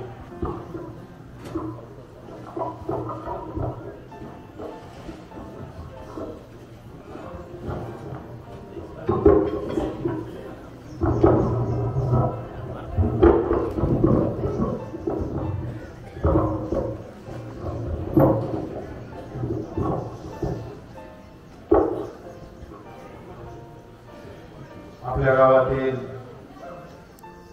तीन ज्येष्ठ व्यक्तिमत्व कैलासवासी किसन कुशाबा बोकाकर वय वर्ष 87, बायलाचे प्रसिद्ध व्यापारी कैलासवासी तुकाराम बाबू बोकाकर वय वर्ष 92, आपल्या गावचा भूषण सुभेदार कैलासवासी जयराम गणपत बोकाकर वय वर्ष 66. या तीन दसऱ्यावेळीच्या निमित्ताने आपण सर्वजण मंडळी या ठिकाणी उपस्थित झालेलो आहोत. हरिभक्त भराय बाळासाहेब महाराज भिंडे यांनी प्रवचन रूपी सेवेच्या माध्यमातून जीवन कशा पद्धतीने जगलं पाहिजे आणि आपली कुटुंब व्यवस्था कशा पद्धतीने जपली पाहिजे या संदर्भातलं विस्तृत मार्गदर्शन आपण सर्वांना या ठिकाणी केले. आज हे तीन पुण्यातल्या कोकणकर परिवारातून गेले खऱ्या अर्थाने पिंपळगाव आणि परिसरातील सर्व आदिवासी मंडळींवर त्यालापाशी विक्रमदादांनी आयुष्यभर शेती केली आणि शेती करत असताना गावच्या जलश्रेणीमध्ये सातत्याने आपल्या कुटुंबाला जे काही योगदान देता येईल तो देण्याचा प्रयत्न केला. त्यांचा मुलगा दादा पवार यांनी शेती करत असताना दुग्ध व्यवसाय चांगल्या पद्धतीने केला आणि श्रीराम दूध डेअरीचे चेअरमन म्हणून मुलांनी काम करत असताना या गावातील सर्व दूध उत्पादक शेतकऱ्यांना चांगल्या पद्धतीने न्याय मिळवून देण्यासाठी सातत्याने प्रयत्न केला आणि खऱ्या अर्थाने आपल्या कुटुंब समृद्ध करत असताना गेले अनेक वर्षापासून मार्गदर्शन करण्याची भूमिका किसन दादांनी घेतली आणि त्या माध्यमातून हे कुटुंब चांगल्या पद्धतीने या परिसरामध्ये येऊ लागले. दुसरे प्रसिद्ध बैलाचे व्यापारी आमचे कुटुंबाचे जवळचे स्नेही कैलासवासी तुकाराम बाबा बोकरकर यांना 92 वर्षाचं आयुष्यभर आपला शेती बरोबर आवडीचा छंद बैलगाड्याचा त्यांनी जोपासला आणि बैलाच्या व्यापाराच्या माध्यमातून कर्नाटक राज्यातून पंढरपूर परिसरातून चांगल्या जातीचे बैल या परिसरामध्ये आणून या परिसरातील बैलगाडा मालकांना शेतकऱ्यांना चांगले बैल पुरवण्याचं काम करून या भागातील शेतकऱ्यांना उभं राहण्यासाठी त्यांनी मोलाची भूमिका केली. त्यांना 3 चिरंजीव भास्कर दादा असतील त्या नोकरीच्या माध्यमातून आपल्या कुटुंबाला त्या ठिकाणी असा नातेवाईक संबंध या रस्त्याने राहिले आहे. माझा नातेवाईक समाजाचे या कुटुंबातील जे कोण ज्येष्ठ व्यक्तिमत्व गेले निश्चितपणे मार्गदर्शन करणारी पिढी या ठिकाणी कुठंतरी आज आपल्यामध्ये राहिली नाही नंतर या ठिकाणी नातेवाईकांना निश्चितपणे तिथे कैलासवासी सूर्यला कैलासवासी जयराम यांना पूर्ण सर्व तेच या ठिकाणी आपल्या दोघे त्यांना एक चिरंजीव स्वप्नील आज नोकरी करून कुटुंबाला त्या ठिकाणी हातभार लावला आणि या मामांनी भारतीय तो बरा झाला पाहिजे. आम्हाला आमच्या भावाची खूप गरज आहे. जरी आम्ही आमच्या प्रत्येकाच्या संसारामध्ये जिथल्या तिथं असलं सगळ्या परिस्थिती चांगली असली तरी आमच्या भावाचं प्रेम आम्हाला मिळालं पाहिजे. आमचा भाऊ जागला पाहिजे. हा अत्यंत काटोकाट प्रयत्न त्यांनी केला. 6 महिने त्यांनी त्या संदर्भाने खूप प्रयत्न केले. परंतु शेवटी जन्माला आलेला प्रत्येक माणूस हा जात असतो. त्याच्यामुळं मामा आपल्याकडून गेले पण खऱ्या अर्थाने मी त्या ठिकाणी कुटुंब व्यवस्था आणि भावांचं प्रेम त्या ठिकाणी पाहिलं.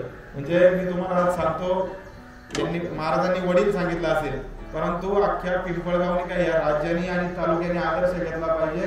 असे हे 3 भाऊ या ठिकाणी जीवन जगले. एकमेकाला साथ दिली, एकमेकाला प्रेम दिलं आणि अडीअडचणीच्या काळात सुद्धा एकमेकासाठी उभे राहिले. आणि खऱ्या अर्थाने बंधुत्वाची भावना काय असते आणि आपल्या आई वडिलांचे संस्कार काय असतात यांनी त्यांच्या कृतीतून त्या ठिकाणी दाखवून दिलं. कारण मी त्याचा प्रत्यक्ष साक्षीदार त्या ठिकाणी राहिलेलो आहे. अशा या कुटुंबातील हे मामा आज या ठिकाणी गेले, देशासाठी सेवा केली आणि खऱ्या अर्थाने या कुटुंबाचा आणि या परिवाराचा नावलौकिक संपूर्ण देशामध्ये केला, देशासाठी काम केलं. असे हे मामा सुद्धा आपल्यातून गेले. ते सुद्धा काळे परिवाराच्या माध्यमातून किंवा आमचे दिलीपराव पवार यांच्या माध्यमातून आमचे नातेवाईक आहेत त्यांची फाशी आमच्या कुटुंबात या ठिकाणी दिली आहे. अशी ही 3ही पुण्यातून खऱ्या अर्थाने या गावाला खूप मोठं दुःख झालं. दुःख करण्याची ताकद या 3ही कुटुंबांना नातेवाईकांमध्ये आपल्या सर्वांच्या वतीने या ठिकाणी प्रार्थना करतो. आज महाराज पिंपळगावला ही स्मशानभूमी बघितल्यानंतर खऱ्या अर्थाने कौतुक वाटतं. आज गुरु संत तुकाराम महाराजांच्या मंदिराचं सुद्धा या ठिकाणी काम पूर्ण झालेलं आहे. त्यासाठी सुद्धा अनेक परिवारांनी निर्णय झाला. त्यामुळे हा खोखरकर परिवार सुद्धा आहे. माता शेख खोखरकर आणि त्यांच्या सर्व सहकार्यांची ही एक अतिशय चांगली संकल्पना होती. मी अनेक दसऱ्यांमध्ये तुम्ही सुद्धा सांगितलं 4,500 दसरे आहेत आणि पिंपळगाव सारखी दसऱ्याची जे सगळी पद्धत किंवा जो परिसर स्मशानभूमीचा आहे तो पिंपळगाव सारखा कुठं आहे असं माझ्या तरी आजपर्यंत पाहण्यात नाही. अतिशय सुंदर असं काम या ठिकाणी या गावातील ग्रामस्थांनी या ठिकाणी केले. निश्चितपणे आज ते सर्व लोकार्पण सुद्धा या निमित्ताने या ठिकाणी महाराजांचे शुभास्ते संपन्न झालेले आहे. मी या 3ही पुण्यात्म्यांना या ठिकाणी भावपूर्ण श्रद्धांजली अर्पण करतो. राज्याचे माजी सरकार मंत्री माननीय आमदार दिलीपराव वळसे पाटील साहेब, माजी खासदार शिवाजीराव पाटील दादा, आमचा मयूर हॉटेल परिवार या 3ही परिवाराचे आमचा जो नातेवाईक संबंध आहे नातेवाईक संबंधातील सर्व मंडळी या ठिकाणी त्यांच्या सगळ्यांच्या वतीने उपस्थित सर्व शेतकरी बैलगाडा मालकांच्या वतीने भावपूर्ण श्रद्धांजली अर्पण करून ओम शांती. यानंतर पुणे जिल्हा परिषदेचे माजी सदस्य माननीय श्री माता शेख खोखरकर यांना विनंती आपण या ठिकाणी यायचं आहे आणि मान्यवरांना विनंती आहे थोडक्यात आपल्या भावना व्यक्त करायच्या आहेत. पिंपळगाव नगरीतील खऱ्या अर्थाने पिंपळगावला अभिमान वाटेल भूषण असलेले 3 व्यक्तिमत्व कैलासवासी किसन शाहू खोखरकर दादा वय वर्ष 87, कैलासवासी हरिभक्त परायण तुकाराम माधव खोखरकर प्रसिद्ध बैलांचे व्यापारी वय वर्ष 92 आणि खऱ्या अर्थानं त्यांनी भारत देशाची सेवा करून या पिंपळगावचं नाव वाढवण्याचं काम केलं. ते सुभेदार कैलासवासी जयराम खोखरकर वय वर्ष 66. अशा 3 महान व्यक्तींच्या दशकाच्या निमित्ताने ज्यांची अतिशय उत्कृष्ट अशी पौर्णिम शुभेच्छा या ठिकाणी संपन्न झाली. ती आपल्या पुणे जिल्ह्याच्या वारकरी समाजाचं भूषण आणि संपूर्ण महाराष्ट्रातील एक आदर्श कीर्तनकार, आदर्श प्रवचनकार हरिभक्त परायण बाळशिवाय महाराज खंडे आणि उपस्थित असलेले खोखरकर परिवाराचे सर्व पैपावणे, आत्तेष्ट नातेवाईक, मित्रमंडळी, ग्रामस्थ बंधू भगिनी. आज अनेक दिवसानंतर खऱ्या अर्थानं स्मशानभूमीमध्ये बसायला जागा नाही. एवढ्या मोठ्या प्रमाणामध्ये सर्व पाहुणे मंडळी, नातेवाईक, ग्रामस्थ मान्यवर या ठिकाणी उपस्थित आहेत. यातूनच या 3ही व्यक्तींचं समाजामध्ये असलेलं योगदान, समाजाला नातेवाईकांना दिलेलं प्रेम, जपलेली माणुसकी आणि गावाच्या सामाजिक, धार्मिक, शैक्षणिक कार्यामध्ये या 3ही व्यक्तिमत्वाचं असलेलं योगदान हे त्यातून त्या ठिकाणी दिसून येतं. माझ्या आधीच्या वक्त्यांनी त्याचप्रमाणे प्रस्तावनेमध्ये आमच्या गावचे विद्यमान उपसरपंच आणि बाजार समिती संचालक रामराव पांगरे यांनी 3ही व्यक्तिमत्वांबद्दल सांगितलेलं आहे. परंतु आजचा एक योगा म्हणावा लागेल किंवा काय, या ठिकाणी संत जगद्गुरु तुकाराम महाराजांच्या मूर्तीचा अनावरण आज आपल्या सर्वांच्या साक्षीनं त्या ठिकाणी संपन्न झाले. या गावामध्ये विठ्ठल रुक्मिणीच्या मंदिरामध्ये गेली शेकडो वर्षापासून त्या ठिकाणी अखंड हरिनाम सप्ताह नामस्मरण करत होतो. परंतु वारकरी समाजाचा पायामध्ये संत ज्ञानेश्वर माऊली आणि कळस म्हणजे संत तुकाराम महाराज, त्यामुळे या दोन संतांच्या मूर्ती आपल्या गावाच्या मंदिरामध्ये असाव्या ही भावना तुकाराम महाराज उपकर यांनी त्या ठिकाणी मांडली. आणि आम्ही अगदी लहान असताना त्यावर त्या दोन्ही मूर्ती कैलासवासी तुकाराम महाराज उपकर यांनी आणि त्यांच्या परिवाराने त्या ठिकाणी बसवण्याचं काम केलं. आणि आज त्यांच्या दसऱ्या विधीच्या निमित्ताने या ठिकाणी तुकाराम महाराजांच्या मूर्तीचं अनावरण त्या ठिकाणी होतोय. हा एक योगायोगच म्हणावा लागेल. त्याचप्रमाणे सुभेदार कैलासवासी गणपत जयराम गणपत पोकळकर एक वर्षापूर्वी विलासदादा सहज या ठिकाणी गावामध्ये आले होते.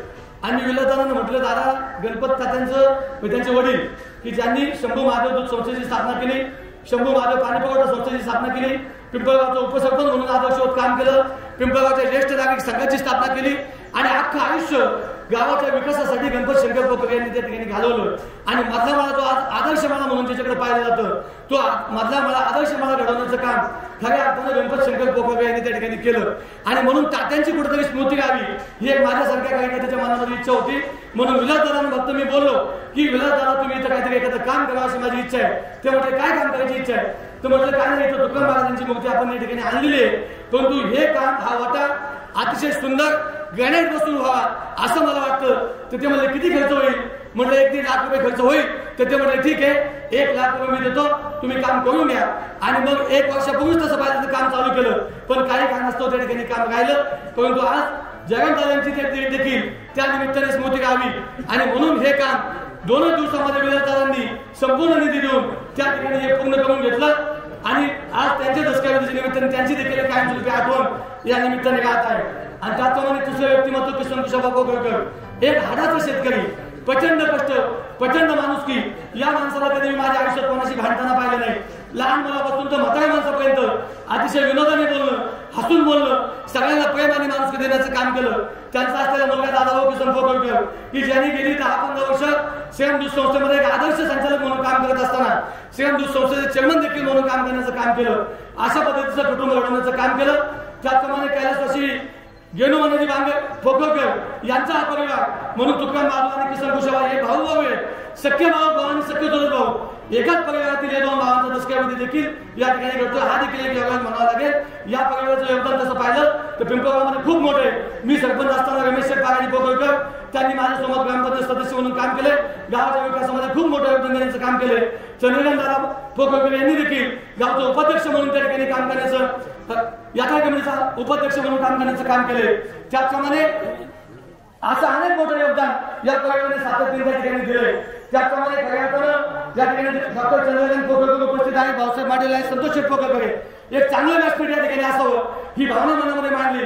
त्यावेळेस मग श्रीपती बालाजी पोकळकर यांच्या दसऱ्याच्या वेळेस जवळजवळ 70,000 रुपये खर्च करून या माडवाली परिवाराने सुंदर व्यासपीठ या ठिकाणी निर्माण केलं. परंतु तुकाराम महाराजांचं देखील शिल्प बसवायचंय ही संकल्पना त्याच वेळेस होती.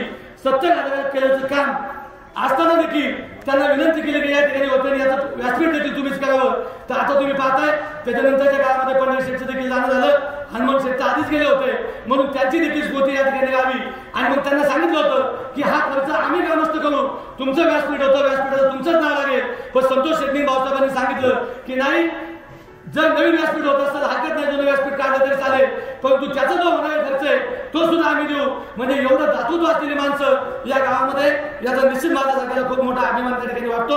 आणि त्याचप्रमाणे ही तुकाराम महाराजांची मूर्ती बसवण्याची संकल्पना सागर शेठ राक्षे की ज्यांनी या ठिकाणी 25 वर्षापूर्वी फक्त अंत्यविधीचं शेड होतं, इथं बाकी काहीच नव्हतं, ना तटबंदी होती, ना कॉन्क्रीट होतं, ना प्रयोजन व्यासपीठ होतं. त्यावेळेस सागर शेट्टी त्यांच्या बंधूंच्या स्थानात त्यावेळेस 25 वर्षापूर्वी 2 लाख रुपये खर्च करून या स्मशानभूमीला पवित्र बांधून देण्याचं काम केलं.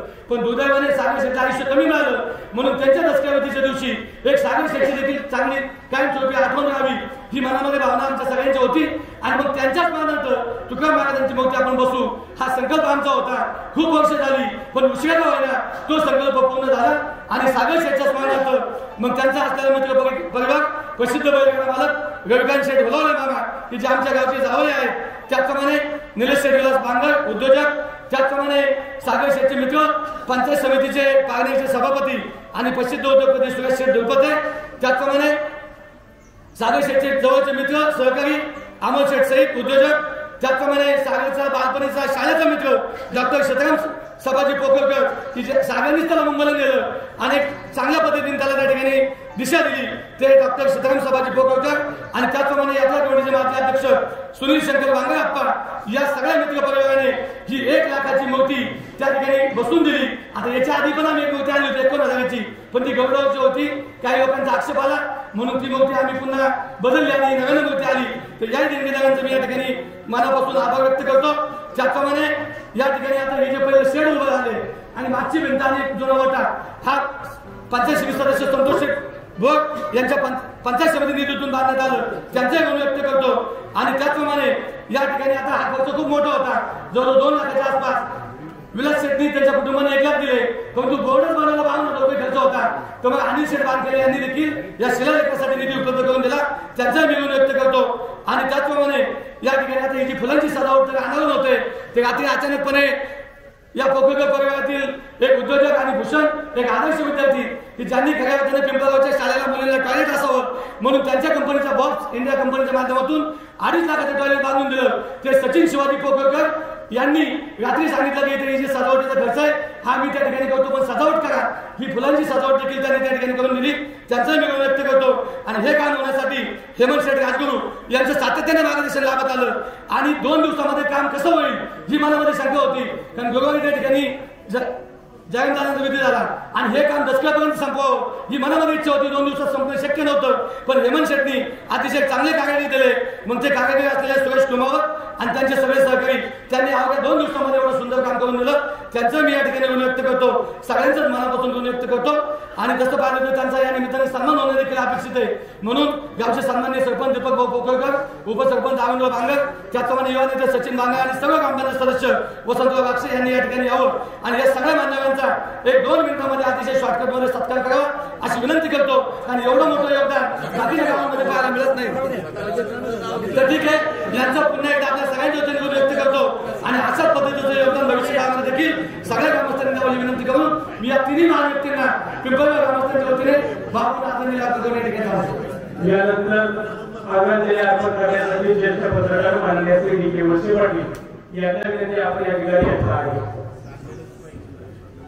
जुन्या पिढीतील आदर्श शेतकरी किसनराव पोखरकर, बैलाचे प्रसिद्ध तुकाराम पोखरकर आणि भारताच्या सीमेवर त्यांनी सुभेदार म्हणून अतिशय चांगलं काम केले.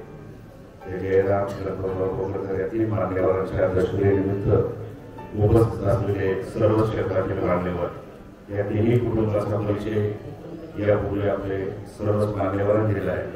त्यापैकी सुभेदारांचा माझा जो संबंध आला, आज कोळीबाव हा मार्केटिंग ऑफिसर परागमध्ये काम करतो, ब्रँड आहे देशातला, पण त्याची पायामध्ये ही औषधी क्षेत्र केंद्रामध्ये माझ्याबरोबर झाली. आणि त्यावेळेस आम्ही एकत्र काम करत असताना जयरामासर विलासराव असतील तर त्याचे वडील गणपतराव हे सतत डेअरीवर येत होते. इतरांना मदत कशी करावी याचा आदर्श उदाहरण म्हणजे की 3ही कुटुंब आहेत त्या कोळीबावचा मला आवर्जून उल्लेख करावा. आणि बोलणार नाही पण मी 3-4 मिनिटांमध्ये असं काय सांगतोय तुम्हाला तर प्रत्येकाला संध्याकाळी झोप मोडत असं एक भयानक प्रसंग आहे. परवा आपण पाहिलं शिकवणाची रात्र 10 ते 11 कशी काढली आपण, इतक्या वेळेच्या गडगडत होत्या आणि आम्हाला विमान कोसळलं होतं, ते डोळ्यासमोर होतं. बऱ्याच जणांना झोप सुद्धा आलेली आहे. जर घरावर आपल्या वीज कोसळली तर काय होईल. सध्या माणसं कशालाच घाबरत नाही, सध्या माणसं फक्त मृत्यूला घाबरतात. त्याबद्दल 2-3 मिनिटात मी बोलणार आहे. आता डॉक्टर पोखरकर साहेब रामदास आम्ही बोलत होतो, एक 35-40 वर्षापूर्वी मनसरमध्ये एक मेडिकल स्टोअर होतं, कोणाचं बाहेरचं, आणि एकच दवाखाना मोठा होता ज्या ठिकाणी ऍडमिट केलं जात होतं ते डॉक्टर आढावाचं संत. त्या काळात माणसं आजारीच पडत नव्हती. का पडत नव्हती? आपल्या आजोबा 80-90-100 आता हे पाहिजे आपले 92-87, पण पुढच्या 5-10 वर्षांनी 60च्या पर्यंत गेला तर फार भयानक परिस्थिती आहे. आता त्यावेळेस एक मेडिकल स्टोअर होतं आणि आज रोजी जर पाहिलं तर आंबेगाव तालुक्यात 310 मेडिकल स्टोअर आहेत. आणि दररोज गोळ्या नुसतं आकडेवारी काढली तर धक्का बसत 1 टन गोळ्या लागतात. आणि महिन्याला 30 टन म्हणजे 10 टनाची 3 ट्रक आपण औषध सेवन करतोय. का करतोय? तर त्याचं कारण आहे की एकरी उत्पादन वाढलं पाहिजे. याचे जर फ्लावर 10 टन निघाली तर माझी 15 निघाली पाहिजे. आणि ह्या स्पर्धेमध्ये आपण कुटुंब उद्ध्वस्त करतोय. पूर्वी तालुक्यात एखाद्या माणसाला कर्करोगाचा आजार होता, आजची आकडेवारी धक्कादायक आहे. 1,500चा आकडा तालुक्याने ओलांडला आहे. आणि गावात असं एकही गाव नाही, आपलं एकही गाव नाही तर त्या गावात 10-15 पेशंट कर्करोगाचे आहे आणि घराघरात शिरत चाललेलं आहे. त्याचं कारण म्हणजे आम्ही दररोज विष खातोय, विष. आणि हॉस्पिटल एवढी जोरात चाललेली आहे. आता सगळेजण सांगतात काय परिस्थिती आज. असं कुठलं कुटुंब आहे का माझ्या घरात कुणीच गोळ्या घेत नाही, सापडतच नाही. आणि यातून जर सुटका करायची असेल तर प्रत्येक कुटुंबात जनजागृती झाली पाहिजे. देशी वाण लावा ना, देशी वाण निदान घरच्या पुरते 2 गुंठे तरी करा. त्यामुळं आपल्या घरातल्या घरात तरी खाता येईल. आपण काय करतो हे आपण संध्याकाळी झोपताना विचार करा, किती औषध मारतो, काय मारतो. आणि हे टाळण्यासाठी आपण एक महाराष्ट्रातला पहिला प्रोजेक्ट आंबेगाव तालुक्यात राबवला आहे. टेमगरे साहेब, ज्या शेतकऱ्यांना 10 गुंठ्यापर्यंत देशी वाण लागेल त्याचं बिया आपलं मंचरच्या ऑफिसला मिळतंय, ते फ्रीमध्ये दिलं जातं. फक्त अट एकच आहे, त्याचं एक अंडरटेकिंग लिहिलं जातं, याला कुठले रासायनिक खत वापरणार नाही, शेणखतच वापरेल आणि घरच्यासाठीच करेल. तर त्या शेतकऱ्याची नाव नोंदणी चालू आहे. ही प्रत्येक गावात दीपकराव चळवळ उभी राहिली पाहिजे. हा प्रश्न आपल्यापुरता मर्यादित नाही आणि त्याला औषधाला त्या आजाराला औषधही नाही. त्यामुळं प्रत्येकाला असं इथं बसलेला वाटत असेल 80-90 पर्यंत जगावं तर त्यांनी स्वतःपुरतं कुटुंबापुरतं तरी ते घ्या. आणि आता मेंढे महाराजांनी फार चांगलं सांगितलं, मुलगी आणि वडिलांचं नातं फार चांगलं हृदयस्पर्शी सांगितलं. असं कुठलाही वडील नाही तर तिच्या लग्नाच्या वेळेस रडत नाही. त्याचं कारण असं आहे की संकट काळात मुलीच फक्त मदतीला येतात. त्यामुळं मुलींना सन्मानपूर्वक वागणूक द्या आणि आल्यानंतर मुलीचा चांगला सन्मान करा आणि मुली तितक्याच प्रेमाने आपल्याला येतील अशी अपेक्षा व्यक्त करतो. अधिक न बोलता या तिन्ही मान्यवरांना मी आमच्या वळसे पाटील परिवार, आमच्या सर्व पत्रकार मित्रांच्या वतीने भावपूर्ण श्रद्धांजली व्यक्त करून थांबतो. धन्यवाद. यानंतर नागपूर नगर सहकारी बँकेचे मॅनेजर माननीय बोर्ड नदीचे निरावण स्वर्गीय किसन श्यामा पोखरकर वय वर्ष 87, स्वर्गीय तुकाराम माधू पोखरकर वय वर्ष 92 आणि सुभेदार स्वर्गीय जयराम गणपत पोखरकर वय वर्ष 66 यांना दसऱ्या विधीच्या निमित्तानं अखेरची श्रद्धांजली अर्पण करण्यासाठी उपस्थित पोखरकर परिवारातील सर्व सदस्य, नातेवाईक आणि आपले या ठिकाणी आमच्या खेड तालुक्याचं भूषण आपल्या महाराष्ट्रातील प्रसिद्ध कीर्तनकार मेंढे महाराजांची सेवा संपन्न झाली आहे. तिन्ही मान्यवर मंडळींबद्दल सर्वांनी या ठिकाणी भावना व्यक्त केलेल्या आहेत.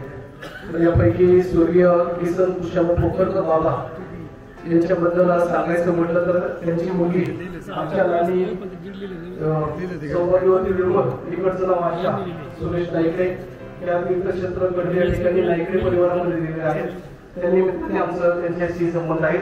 बाबांनी त्यांचं सर्व आयुष्य या ठिकाणी गावासाठी, शेतीसाठी आणि सामाजिक कार्यासाठी या ठिकाणी घालवलं. स्वर्गीय आदर्श सरपंच दत्तात्रय नारायण नाईकडे यांनी या ठिकाणी कडे सरपंच म्हणून काम केलेलं आहे. अशा चांगल्या कुटुंबामध्ये बाबांची मुलगी चांगलं काम करत आहे. बाबांना या ठिकाणी आमच्या कडे सर्व ग्रामस्थांच्या वतीनं, सरपंच मुन्ना नाईकडे यांच्या मित्रपरिवाराच्या वतीनं, त्याचबरोबर तुकाराम माधू पोखरकर दादा यांना देखील अशा माध्यमातून जे एक उठलेली व्यक्तिमत्व जयराम जीवनात आला. मित्रपरिवार आणि मित्रांच्या बाबतीत त्यांचं असलेलं सगळं प्रेम ते बघितलं तरी खरं जयरामतून शिकावं. या माध्यमातून असं एक व्यक्तिमत्व की आज आमच्या मित्रपरिवाराला एक फार एक वेगळ्या पद्धतीचं की जयराम आमच्यात नाही आहे हे दुःख सहन होतच नाही. तर इतकं सगळा तो कौटुंबिक जिव्हाळा कसा असावा, मित्रांचा जिव्हाळा कसा असावा हे जयरामकडून शिकावं. या माध्यमातून जास्त बोलणं उचित ठरणार नाही, अनेक व्यक्ती बोलणार आहे, परंतु मेंढे महाराजांनी खरं तर चांगल्या माध्यमातून आपल्याला वडील समजावले. देश, धर्म आणि देव भगवत भक्ती या माध्यमातून जर आपलं जीवन पुढे गेलं तर जीवनाचा एक उच्च असं ते आपल्या जीवनामध्ये आपण करू शकतो. आपण एक चांगला आदर्श व्यक्ती, ते तिन्ही व्यक्ती जर पाहिलं त्यांच्या जीवनामध्ये ते आदर्श पती होते, आदर्श वडील होते आणि सामाजिक बांधिलकीच्या नात्यानं ते जीवनात आपलं जे काही करून होतं तसंच ते करायचा प्रयत्न केला. रामदास स्वामींनी एका जेव्हा म्हटलं, धर्माच्या कामाकरता रामाने आमासे झालेली ऐशी रामभक्ती करता ऐश्वर्य लाभले भक्त सखा तुझ्या कृतीया भक्त सखा तुझ्या कृतीया नम्रतेने असे इच्छा बोलशी करते हा देह तुझा असे भगवंत सांगतात की हा देह तुझ्यासाठी वापरला सामाजिक शक्ती आहे सामाजिकची या माध्यमातून समाजासाठी असेल देशासाठी असेल धर्मासाठी असेल या सगळ्या माध्यमातून जर आपलं जीवन गेलं तर खरोखरच या पिक्चर ते जर पाहिलं तर मी आमच्या सगळं मित्र परिवार येते गावामधील पवित्र अशा वैकुंठ धामामध्ये आज या 3 पोखरकर ज्येष्ठ व्यक्तिमत्वांचा दशक्रिय विधीचा कार्यक्रम संपन्न होत असताना बहुसंख्येनं उपस्थित असणारा आपण सर्व जनसमुदाय बंधू भगिनी खरं तर सूत्रसंचालकावर फार मोठी जबाबदारी असते आणि त्याला सर्वांनी एवढी श्रद्धांजली होणार आहे जागेवर बसायची शेवटची श्रद्धांजली काळजी करू नका आणि मी प्रामाणिक महाराज आहे त्याच्यामुळे काळजीचा प्रश्न नाही अगदी वेळेमध्येच मी बरोबर वेळेमध्ये कार्यक्रम असेल श्रद्धांजली असेल वेळेतच पूर्ण करत असतो काहीच प्रश्न नाही आणि म्हणून सूत्रसंचालकावर विचारावर जबाबदारी असते आम्ही सूत्रसंचालक करत असतो पण दुर्दैवानं असं आहे की आदरणीय सूत्रसंचालक दादा आपलं कोणी ऐकतच नाही व हीच वस्तुस्थिती मी ऐकतो तुमचं काळजी करू नका खरं वास्तविक जर पाहायचं झालं तर इथं श्रद्धांजली कोणती अर्पण करायची असते श्रद्धक्त अंतःकरणानं अंजली निर्माण करणं म्हणजे सुमन वाहन याला श्रद्धांजली असं म्हटलं जातं आणि म्हणून श्रद्धांजली व्यक्त करताना कोणत्याही वक्त्यानं 3 गोष्टीचा विचार केला पाहिजे पहिली गोष्ट जर असेल तर ते व्यक्तिमत्वाबद्दल बोललं पाहिजे दुसरी गोष्ट जर असेल तर ते म्हणजे मानवतेबद्दल बोललं पाहिजे आणि तिसरी गोष्ट जर असेल तर अध्यात्माबद्दल बोललं पाहिजे हे व्यासपीठ याकरता आहे याच्या पलीकडे काहीच नाही खरं वास्तविक पाहता ज्येष्ठ माणसं या ठिकाणी गेलेली आहेत व्यक्तिमत्व गेलेले आहेत म्हणून ज्येष्ठाकडून काय शिकायचं आहे तर पहिली गोष्ट संयम शिकायचा आहे दुसरी गोष्ट प्रेम शिकायचं आहे आणि तिसरी गोष्ट शांती शिकायची आहे संयम प्रेम आणि शांती या गोष्टी फक्त या ज्येष्ठ माणसाकडून मिळत आहेत आणि आजच्या चंगळवादी परिस्थितीमध्ये जर पाहायचं झालं चंगळवादी वातावरणामध्ये आज खऱ्या अर्थानं याच गोष्टी कुठंतरी हरवून बसलेल्या आहे महाराज असून सुद्धा महाराजाला या गोष्टी सापडत नाही ही वस्तुस्थिती आहे पैशाच्या पाठीमागं लागायचं पाकिटाच्या पाठीमागं लागायचं गाड्या गोड्या घ्यायच्या आणि तुमच्या समोर आम्ही सुद्धा असंच चंगळवादामध्ये घुसायचं त्याला अर्थ नाही जगद्गुरु तुकोबा ज्ञानोबरायांचे या ज्येष्ठ माणसांचे विचार हेच आहे म्हणूनही शांती धरा म्हणून शांती जीवनामध्ये कशी येईल हा विचार यांच्या माध्यमातून खऱ्या अर्थानं शिकलं पाहिजे आणि म्हणून या ठिकाणी या सर्व व्यक्तिमत्वांच्या बद्दल मी एवढंच सांगेल येथ वडील जे जे करती तया नाम धर्म ठेविती आणि येरे ते अनुष्ठिती सामान्य सकळ बाळशीराम महाराज साधारणतः 7 वर्षापूर्वी मला जेव्हा भेटले होते त्यांच्याच गावात त्यांच्या शाळेमध्ये आमचं दोघांचंही व्याख्यानाचा कार्यक्रम होता म्हणजे त्यांचं थोडंसं एक 10-15 मिनिटाचं मार्गदर्शन होतं आणि माझं व्याख्यानाचा कार्यक्रम होता पण बिचारे 10 मिनिटं बोलले काही इफेक्टिव्ह वाटलं नव्हतं त्यावेळेस पण बाळशीराम महाराज एवढे पुढे जातील असं कधी वाटलं नव्हतं पण महाराज मनेची एवढी कृपा झाली एका जनावरावर जर प्रेम केलं ना महाराज किंवा एखाद्या जनावराचं निमित्त आलं तरी आयुष्याचं कल्याण होतं सोनं होतं आज तुमचे सुद्धा कष्ट आहेत अतिशय चांगल्या प्रकारचं प्रबोधनाचं काम आपल्याही माध्यमातून चाललंय माझ्या फलके परिवाराच्या वतीनं आमोंडी ग्रामस्थांच्या वतीनं वारकरी संप्रदाय आंबेगाव तालुका दिंडी समाज असू द्या किंवा महाराष्ट्र राज्य वारकरी परिषद असू द्या पुणे विद्यापीठ असू द्या सर्वांच्या वतीनं ज्यांना ज्यांना शक्य झालं नाही त्यांच्या वतीनं या ठिकाणी भावपूर्ण श्रद्धांजली व्यक्त करतो आणि महाराज मरण्याची वेळ जर यायची असेल तर मला असं वाटतं या पिंपळगावात यावा कारण मेल्यानंतर सुद्धा निवांतपणा जर वाटत असेल तर खरंच माताजी शेठ साहेब आपण या ठिकाणी अतिशय चांगल्या प्रकारचं काम केलंय मनापासून श्रद्धांजली व्यक्त करतो आणि थांबतो रामकृष्ण या ठिकाणी या 3ही परिवारांनी या ठिकाणी देणग्या दिलेल्या आहेत कैलासवासी किसन कुशाबा पोखरकर यांच्या स्मरणार्थ त्यांचा मुलगा श्रीराम दूध उत्पादक संस्थेचे माजी चेअरमन विद्यमान संचालक दादाभाऊ शेठ किसन पोखरकर श्रीराम विद्यालयासाठी 1000 रुपये या बाबांच्या स्मरणार्थ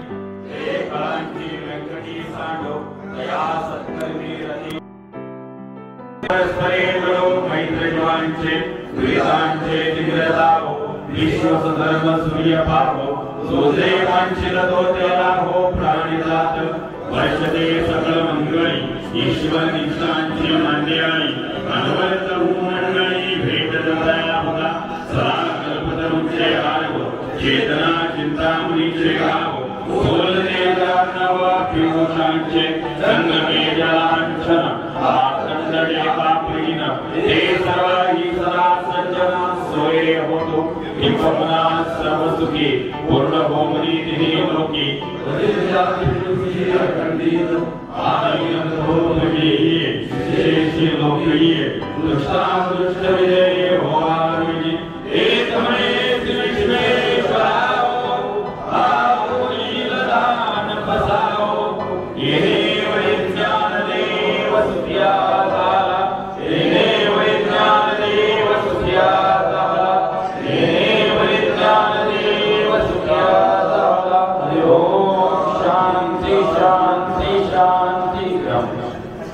सर्व पावले मंडळी गावातील सर्व ग्रामस्थ सर्वांना विनंती आहे की नाही सभा मंडपामध्ये तर बसायचं आहे, परंतु खाली देखील कॉन्क्रीटच्या रस्त्यावर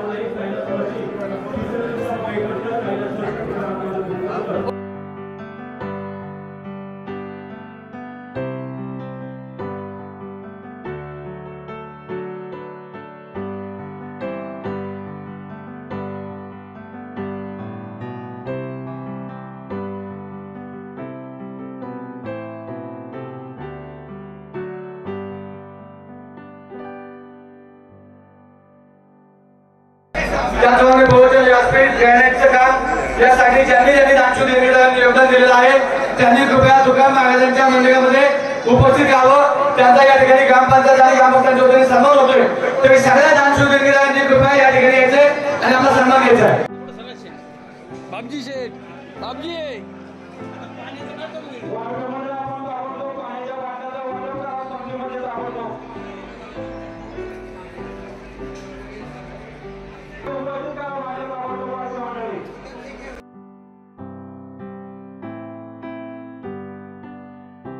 का रामकृष्ण हरी मित्रांनो, आज खऱ्या अर्थानं या खडकी पिंपळ गावामध्ये आल्यानंतर हा स्मशानभूमीचा घाट पाहिला. गोड नदीच्या पवित्र तीरावरती जगद्गुरु तुकोबारायाची असणारी प्रतिमा या गावकरी मंडळीने स्मशानभूमीत प्रस्थापित केली.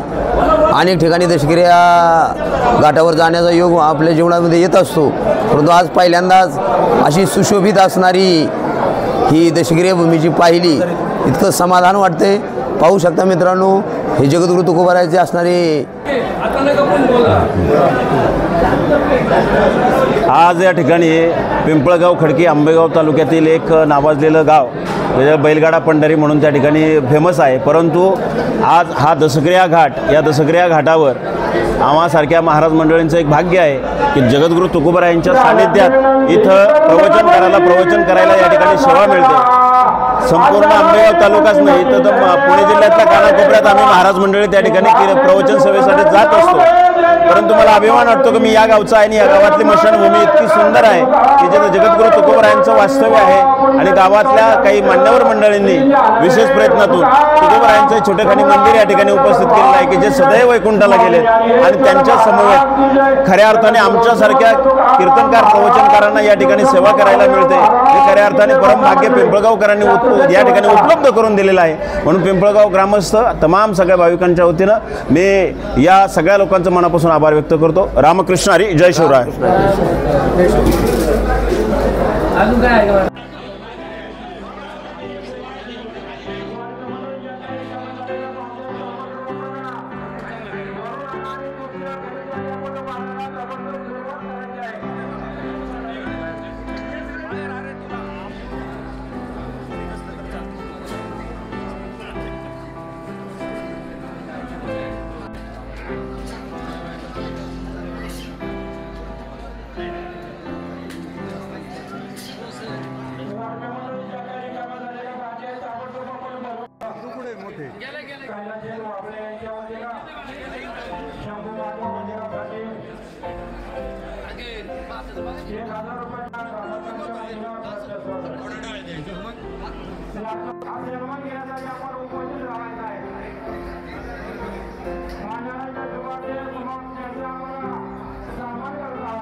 आज या ठिकाणी भारतीय सैन्य दलात कार्यरत असणारे सुभेदार जयराम पोखरकर यांचा दसकऱ्या विधीच्या कार्यक्रमानिमित्त आपण सर्व उपस्थित झालेलो आहोत। खरं म्हणलं तर जयराम पोखरकर यांच्याबद्दल सांगायचं म्हणलं तर वयाच्या 20व्या वर्षी त्यांनी भारतीय सैन्य दलामध्ये आपले पाऊल रचले आणि देशाच्या संरक्षणासाठी ते सीमेवरती गेले होते। 28 वर्षाचा कार्यकाल त्यांनी भारतीय देश सेवेसाठी दिलेला आहे आणि ह्या कार्यकालामध्ये त्यांनी आपली ड्युटी इमानदारीने आणि वफादारीने केलेली आहे आणि 28 वर्ष नोकरी करून ते 10 वर्षापूर्वी आपल्या सेवानिवृत्त झाले होते आणि त्यांचे सेवानिवृत्तीनंतर सुद्धा पुण्यामध्ये त्यांनी दुसरी नोकरी करत असताना त्यांना अचानक आजाराशी झुंज खेळावी लागली आणि ह्या आजाराला त्यांनी 6 महिने प्रतिसाद दिला, परंतु परमेश्वरापुढे कुणाचे काही चालत नाही असे ठरून त्यांना त्या आजारातून मुक्ती मिळाली आणि त्यांचा देहांत झाला। मी सर्व भारतीय सैन्य दलाच्या आजी माजी सैनिकांच्या मार्फत त्यांना मनापासून भावपूर्ण श्रद्धांजली वाहतो। धन्यवाद।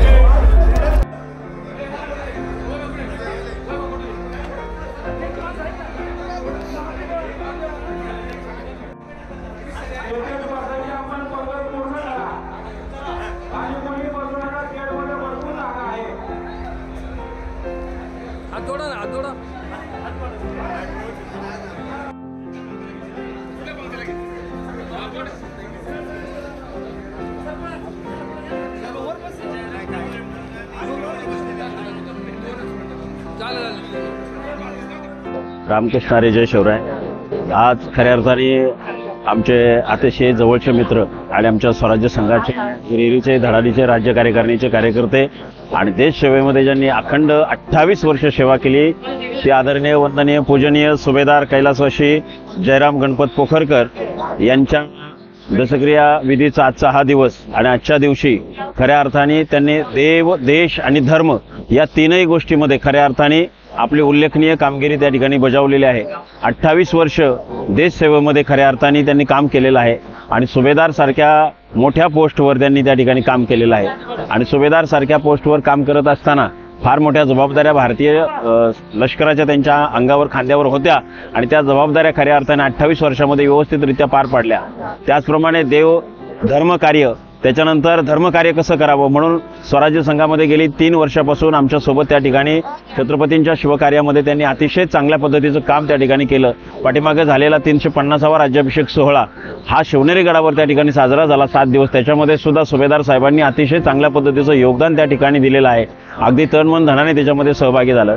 त्यानंतर देवकार्य जर म्हणाल तर पंढरीची वारी असेल, पिंपळगाव ते पंढरपूर या वारीमध्ये देखील त्यांनी आपला सहभाग नोंदवलेला आहे आणि खऱ्या अर्थाने देव, देश आणि धर्म या तीनही कार्यामध्ये आपलं संपूर्ण आयुष्य वेचणारं एक आगळं वेगळं व्यक्तिमत्व म्हणजे कैलासवासी सुभेदार जयराम गणपत पोखरकर यांना खऱ्या अर्थाने आमच्या पिंपळगाव ग्रामस्थांच्या वतीनं, श्रीराम पायदिंडी सोहळ्याच्या वतीने आणि स्वराज्य संघ महाराष्ट्र राज्य यांच्या वतीनं भावपूर्ण श्रद्धेने श्रद्धांजली आणि आदराने आदरांजली व्यक्त करतो।